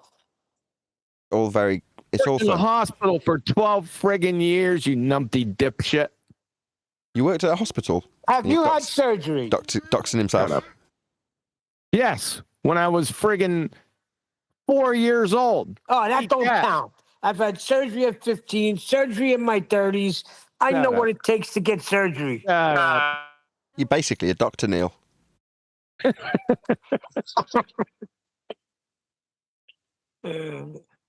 Last one was not good. It ruined my life. My favourite reaction was with the first doctor, right? She says, what seems to be the problem? And I went, it hurts here. And she went, what, around that area? And I went, no, here exactly. And she went, do you know that's where your gallbladder is? And I said, what's a gallbladder? What? No, you didn't. I did. I don't know. Why would I know what a gallbladder is? Hello. Everybody knows what a gallbladder is? Oh, sorry, Dr. Neil. Dr. Neil, yeah. Do you know that you could get that surgery without going under the knife? They send like radio waves in to break it up and shatter it. Okay. I'll give it some harsh language and I'll sit on the subwoofer, I guess. No, some sort of shock waves they send in and it breaks it up to nothing. For kidney stones? Sneak up on it and shock it. Oi! Oi! I did some Googling and found out some information. The Wiki said, I got to make sure you're not going to die on us. No, it's just very painful. I tell you, paramedics came out, right? So my wife, I was almost passing out with pain at one point. So my wife called. We have a line that's not to call ambulances out. It's just like a medical helpline, 111. So if you want an ambulance, you call 999. If you just want medical advice, you call 111.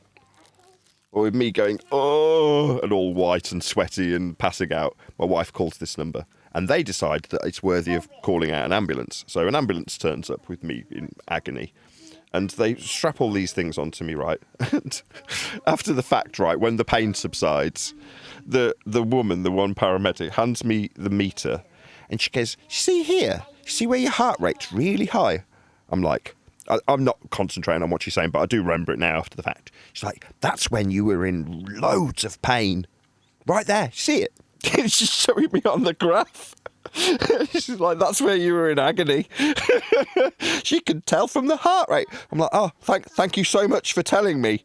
Yes, I was acutely aware of how much pain I was in while it was happening, actually. I didn't say that to her. I'm like, oh, thanks. When she gives me the printout. Still got it. You said you were white. Well, weren't you white to begin with? More white. Like, you more white, like whitey squared? Pale, yeah.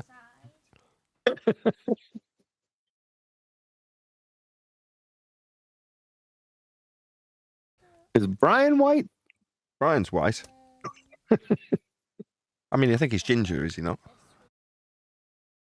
No, I'm not. I'm just Caucasian.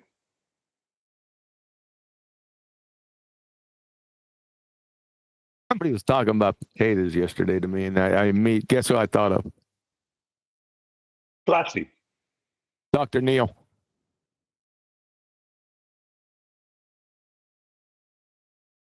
Flatsy. I haven't talked to Flatsy. How's Flatsy doing? I haven't even talked to her. I thought you would know. Nope. I haven't talked to her in been a while. She was asking about the book, and I said, I think September we're resuming. But that was weeks ago. Huh. She put a message into all of us there last week where she was saying that she was missing us and she things were kind of rough on her or whatever. And I gave her kind of a comforting message back. It'll be okay kind of stuff. It doesn't last forever. And she came back at me telling me about her faith in her Savior, Lord and Savior Jesus Christ, and her love for her family lasts forever. So I'm wrong. It's okay then. Well, that was a bit over the top, wasn't it? Yeah, but I was just kind of, comfort her. Like, I was just kind of being a friend kind of thing. I got told, I got given it, but both barrels. Oh, I'm just going back and reading these. Oh, she said she misses us, guys. I think she just means me. And then Brian said, I haven't been getting upbeat vibes off you lately, but don't worry, I'm sure it'll change around. Nothing lasts forever. You should be a motivational speaker.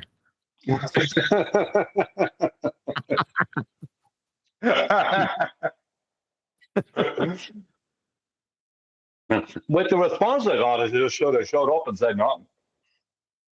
You just cut my comforting message down, just took it out of it, like you chopped the legs off it. Over. You can see the response. So you just posted, when people post videos, hey Neil, when you post a video, right, give a preamble or something like this video is about this. And it would probably be beneficial if you go to this timestamp. Something in that vein. Yes, like okay. I do underneath every show I make. Are you talking about the one I sent you to review me because I messed up that totally? Yeah, I'm not talking about that. I'm just saying synopsis of the video. Maybe break it down into timestamps before you post. What's wrong with you, man? Shut up. I was talking before you interrupted me. So, like I said, in that vein, I'm not talking about the one you sent me with the Land of Misfit Toys. I'm talking about the one you just put in here in Ballbusters. It's blank. It's just a video. You need to prep me for what this is about. Is it worth my time clicking on this? I put something in Ballbusters? Yeah. Check. I don't remember. Mm-hmm. It's right above Nathan's message that says, why are you sending this? Yes, I didn't want to agree with you immediately, but now you've mentioned that I put it was in that exact vein that I wrote that message, which is to say, why are you posting this here? Why am I wasting my time watching this video? Exactly. You too, Brian. But at least he put laughing out loud. I didn't Brian, hit this video. Can you stop posting your Brian's Logics videos, which is wasting our time watching this stuff? No, it's another video. Nathan, not my ones. That one there is Christians who are enabling the hell out of things, but also trying to attack answers in Genesis. Oh, they're hold on a enabling second. pseudoscience. Yeah. The reason I sent that was because I didn't put anything because it was only like a minute, and it's Witsit talking to somebody about Mickelson Morley. Yeah, and I went, why am I watching this shit? That was I didn't swear, but that was my response in tone. Why are you showing me this shit? Because they're hiding the ether. Just say it again then. Why are you sending me this shit? What the hell? Yeah. Ask him again, Nathan.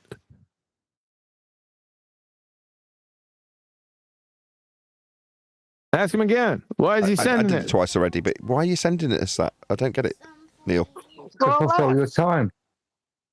For a laugh. I found it funny. For a laugh. Oh, for a laugh. I found it funny. All right. I found it funny. For a laugh. I was cracking up when I heard that.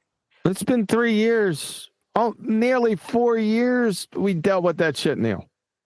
Yeah, but it's still funny because, you know. No. Nathan, you were complaining earlier that you had nothing to do. Neil gives you something to do. Now you're complaining that you got something to do. No, the reason why I posted that, if you read the chat there, they're like, I'm glad you're back. We've been missing truth or something to that fact. And I'm like, truth? He's a freaking proven liar. What's wrong with you? We're glad you're back for Witsit. They were glad he's back. Yeah, there was so many messages. I'm like, he's a proven liar. Demonstrated over and over. Yeah. But that's what you got here, folks. Good luck with that, by the way. Yeah, it gets to a point where there is no need for you to try to help out any further. They've made the decision to be dumbasses. Yeah. You're right, Brian. They didn't make a decision, Brian. That's their station in life. yeah, that's all correct. Yeah. To make a decision, you have to have some sort of logic. Yes, to make it, you have to reason. Yeah, they didn't need to do that. Idiots. Sorry, their natural penchant. Sorry. Yeah. Welcome to Shangri-La.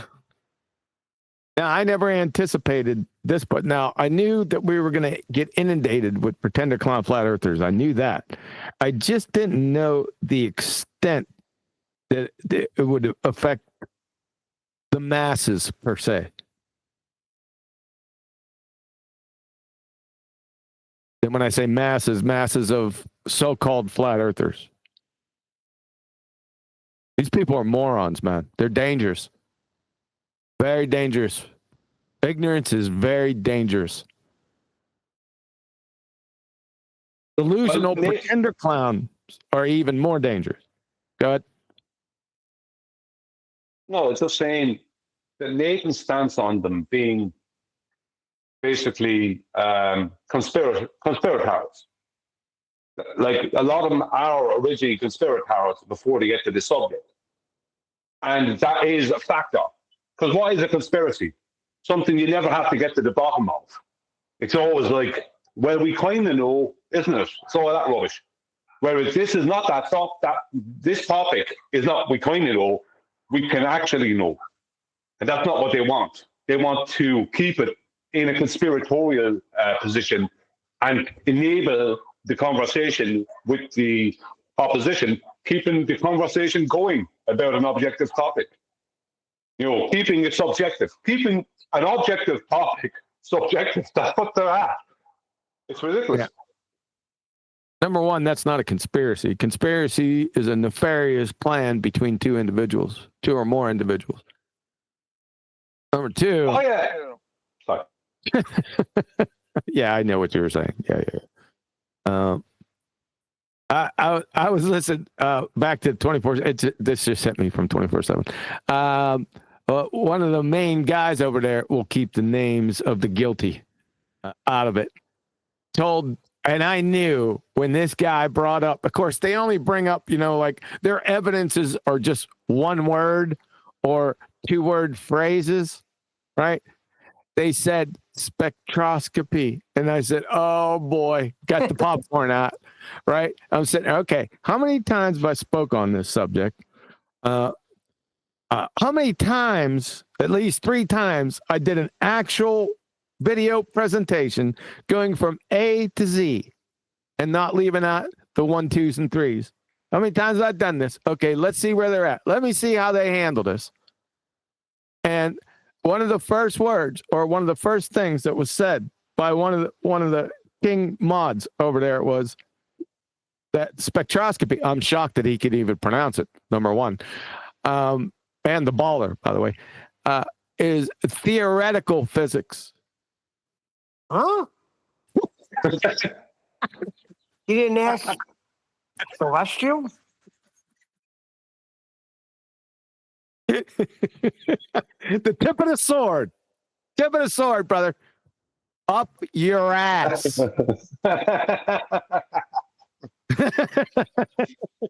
So when Dr. John D goes to work, he's only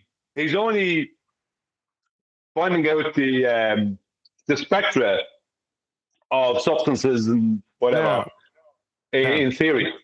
No, it's not theory. He's theoretically going to work. Yeah, that's better. It's theoretically. Yeah, he theoretically has a career. Yeah, okay. Yeah. And theory doesn't mean theoretical, by the way. Completely different meanings. Yeah, not to you. Not to you, Brian, just to the general audience. Theoretical and theory are not equivalent. In fact, they're quite antithetical to each other. And if you needed to know that while listening to this, you're a part of the problem. Okay? Part of the enabling crew. I should be a motivational speaker. You actually would be ace at that.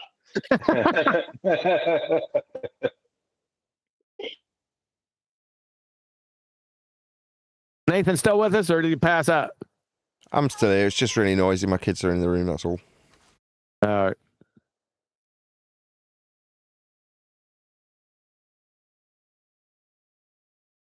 We have some business to attend to. I haven't got to talk to you in a while. We need to have a little meeting. Just to let you know. Don't worry about it till after your surgery. Okay. Listen to him. Okay. It'll be okay. You're all right. Slap him with it now. Let's slap him with it now.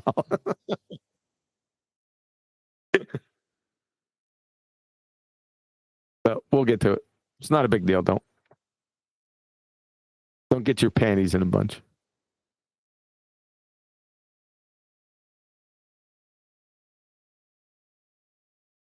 Don't let a bee get in your bonnet.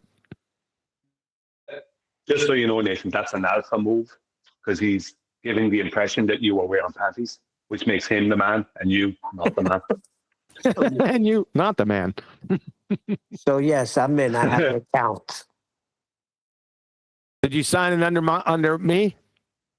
I thought I did. The thing you sent me, what is it? Quantum Eraser? Yes. Yep. You're good. Yeah, we're fine. That's the only thing I wanted to make sure of since we're circling back to that discussion. Since you got some repressed, guilty memories of that or something. I don't know.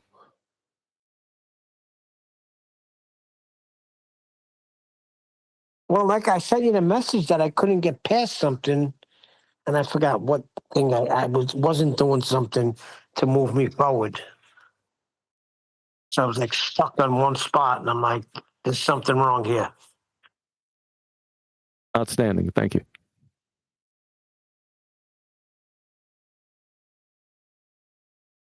So, Nathan, you got a history in your family of cholecystitis or gallstones? Not that I know of. How do you pronounce that? Gallbladder. No, but the word you said, I've been looking at. Hold on, that word you just said, I've been looking at that thing for about 3 days, trying to figure out how to pronounce it. Cholecystitis? It's inflammation. Yeah, it's inflammation of the gallbladder.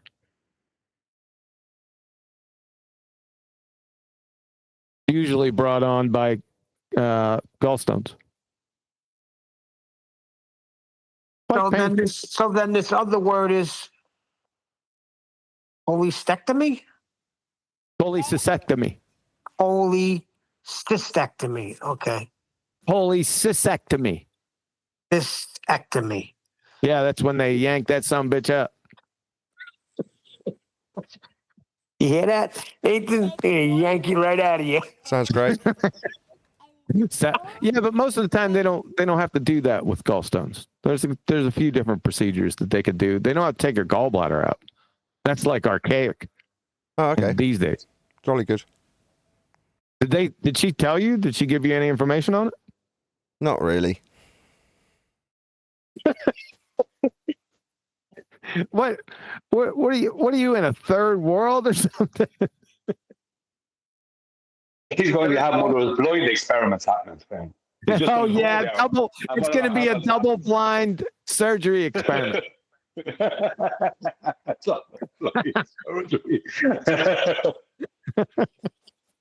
don't know. They mentioned something about it. I don't know. We'll find out when I go in.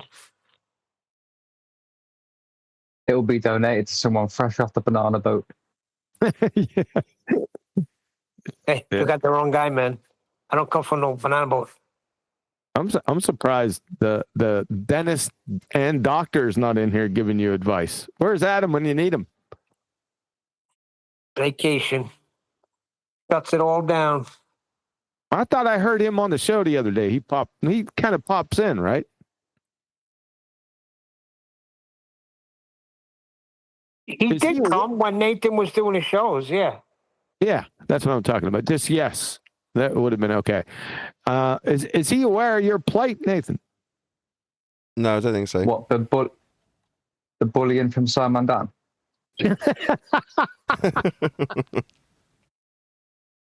Simon Dan bullying you, Nathan. He's a big fan of Nathan Oakley. I'm not going to lie. Funny, man. Has he made another video about it?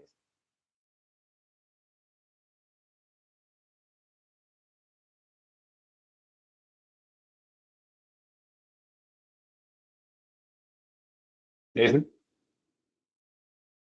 Yes. And what's that video about? He's feigning. I don't know. I've not watched it. I asked Essential Goat what it was about, or I asked in the Discord chat. I'm like, I'm in too much pain to deal with this. Can someone tell me what this video is about? Because I just knew if I watched it, I'd end up making videos responding to it and stuff. So getting a general gist of what it was about was to hear that they're using the fact that I'm talking about the NTSB at all like I'm a bad man. Anyway, it's noisy here, so I'll tell you later. I haven't even watched it though, so I don't know. Oh, I think I've seen something on the grapevine. He's getting annoyed with Nathan that he's bringing up the NTSB, but meanwhile, they're the ones being disrespectful.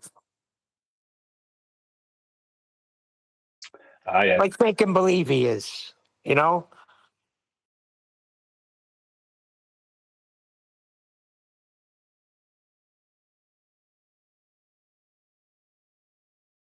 Well, I suppose he's going to have to do something to deflect from those 1,000 flat out measurements he has. Yeah, what an idiot, right? I mean, that is some epic bozo there. I'll show you. I got 1,000 people measuring Earth flat.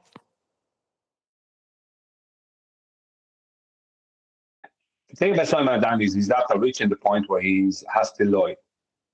For many years, he wasn't lying, he was just putting out rubbish, just wrong, right? But now he's at the point where he's actually has to lie.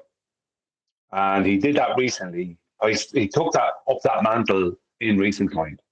Because I even made a video concerning me recently, in the past 2 months or 3 months. 2 months maybe. And well, it was a very dishonest video, because then he didn't relay the truth at all. So it's like that he wouldn't have done that a couple of years ago. A couple of years ago, if he was going to address something, he'd address it and just threw in a load of globe rhetoric. But this was not just that. This was like hiding, information, not relaying the information correctly, that kind of thing. So he's at that point now where he's after going over that. He's after going over that hill where he's on the downward slope of just straight out dishonesty, like the rest of them.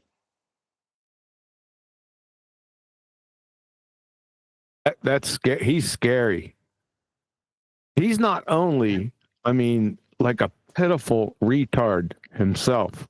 That's not the scary part. It's his subscribers that should worry you. Especially when you're on the highway. That's exactly what I was thinking. Going As soon as you 7-6. brought his subscribers, I thought of the motorway. Yeah, there's no help for him, but that's the really scary part. That goes, it's not only him, right?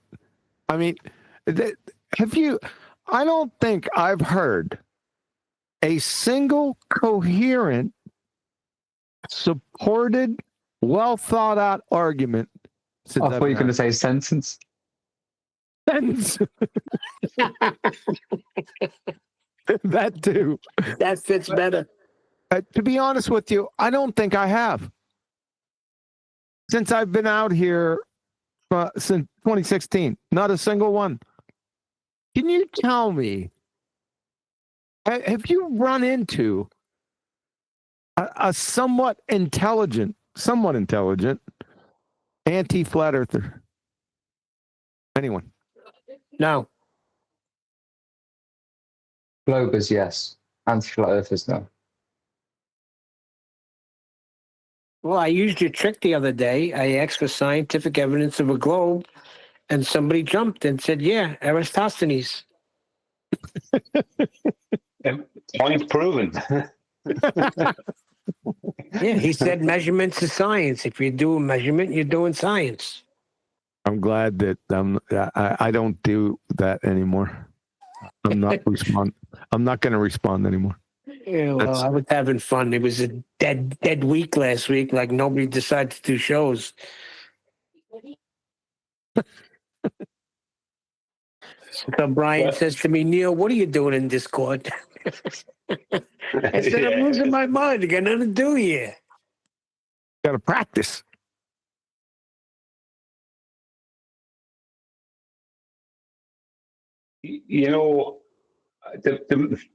From my point of view, in my experience with them, they've been too lazy to learn about their own paradigm correctly to even make an argument from that paradigm or to using that paradigm. Most of them don't know their own paradigm, and even when you teach it to them or they do learn it, they don't want to adhere to it. So it's not possible for them to make an argument because they either don't know their own paradigm or they do and they won't adhere to it. So there's how can you make an argument that if you're in that position? I don't see how you could. Anyone of intellect wouldn't stay in that position. Would they? Think about it. Why would you stay in that position where you either don't know it, like if you have intellect, you know that you have to know something to argue for it or against it, or you do know it, but you don't want to accept it. If you've got any kind of an intellect that's worth talking about, you're not going to waste your time in that position because it's a losing position, no matter what way you twist or turn it. Because lying your way around things or trying to deceive your way around whatever the problems may be, that is not an intellectual argument. So the problem is most of these people are just not intellectuals. They just want to seem important or something, and to give the impression to the public that they have knowledge or that they are smart, to the people who are more dumb than them, or but they themselves, I can't think of any argument they brought forth that mattered. As I said, they either didn't know their own paradigm or they weren't accepting it. They were changing it in real time. Like Ruhit would say, like infinite over 6R. Do you know what I mean? This kind of stuff. It's just like you're changing your own paradigm in real time. Things like that. Now he'd be one of the smarter ones.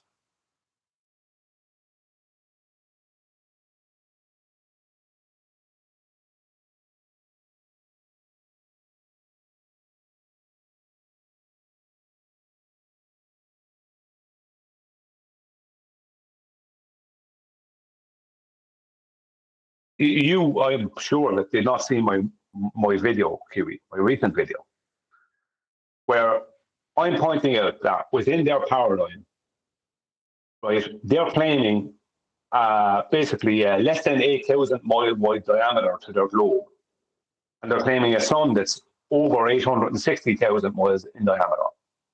And because of this, that's where they're getting the claim of almost parallel light rays. Well, rays of light don't exist, obviously. but this is where their mathematical claim is coming from. Now, I went through a whole 15 minutes, and Nathan joked about it in my comments, a whole 15 minutes explaining out, and I left stuff out because I didn't want to spend too much time on it, explaining out and showing their paradigm to them. Then I showed them a photograph of the sun shining on the water. And within their paradigm, that sun, considering the size they're claiming it to be, and considering what they're claiming, shouldn't have a line like along the water coming to you. The whole of that reflective surface should be just completely golden. There should never be blue, you shouldn't have like the golden projection of the sun along it, just in one line. The whole lot of it should be golden, because you're talking about a diameter that's way, way huger in size within that claim. And they came back and said, now we know that Brian doesn't understand reflections. So that's what they're dealing with. They're dealing with that level of, they either can't deal with it, or they don't know what the hell you're talking about when you're referring to their paradigm. So mostly what we're dealing with is people who don't know their own paradigm, or they're trying to change it in real time because their own paradigm doesn't help them.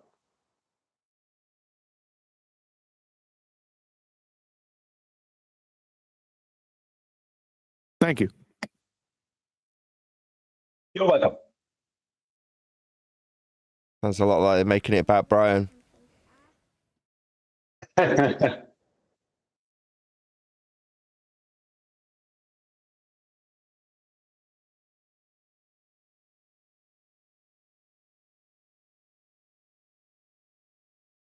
Is there a show tomorrow, Nathan?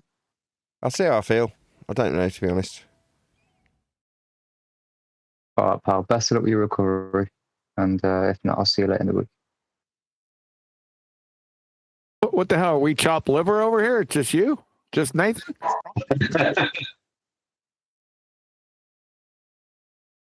No, I'm off. I'm busy. Take care, fellas. Ta-ra. See you soon. Later.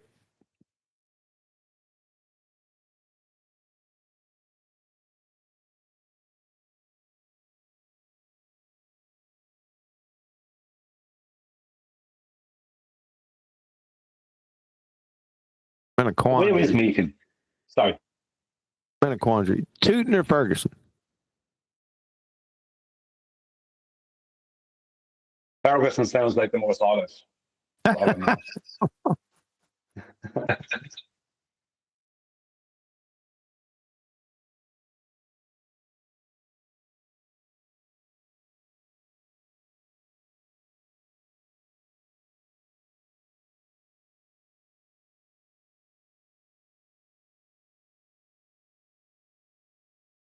Right, I'm going to round out with that.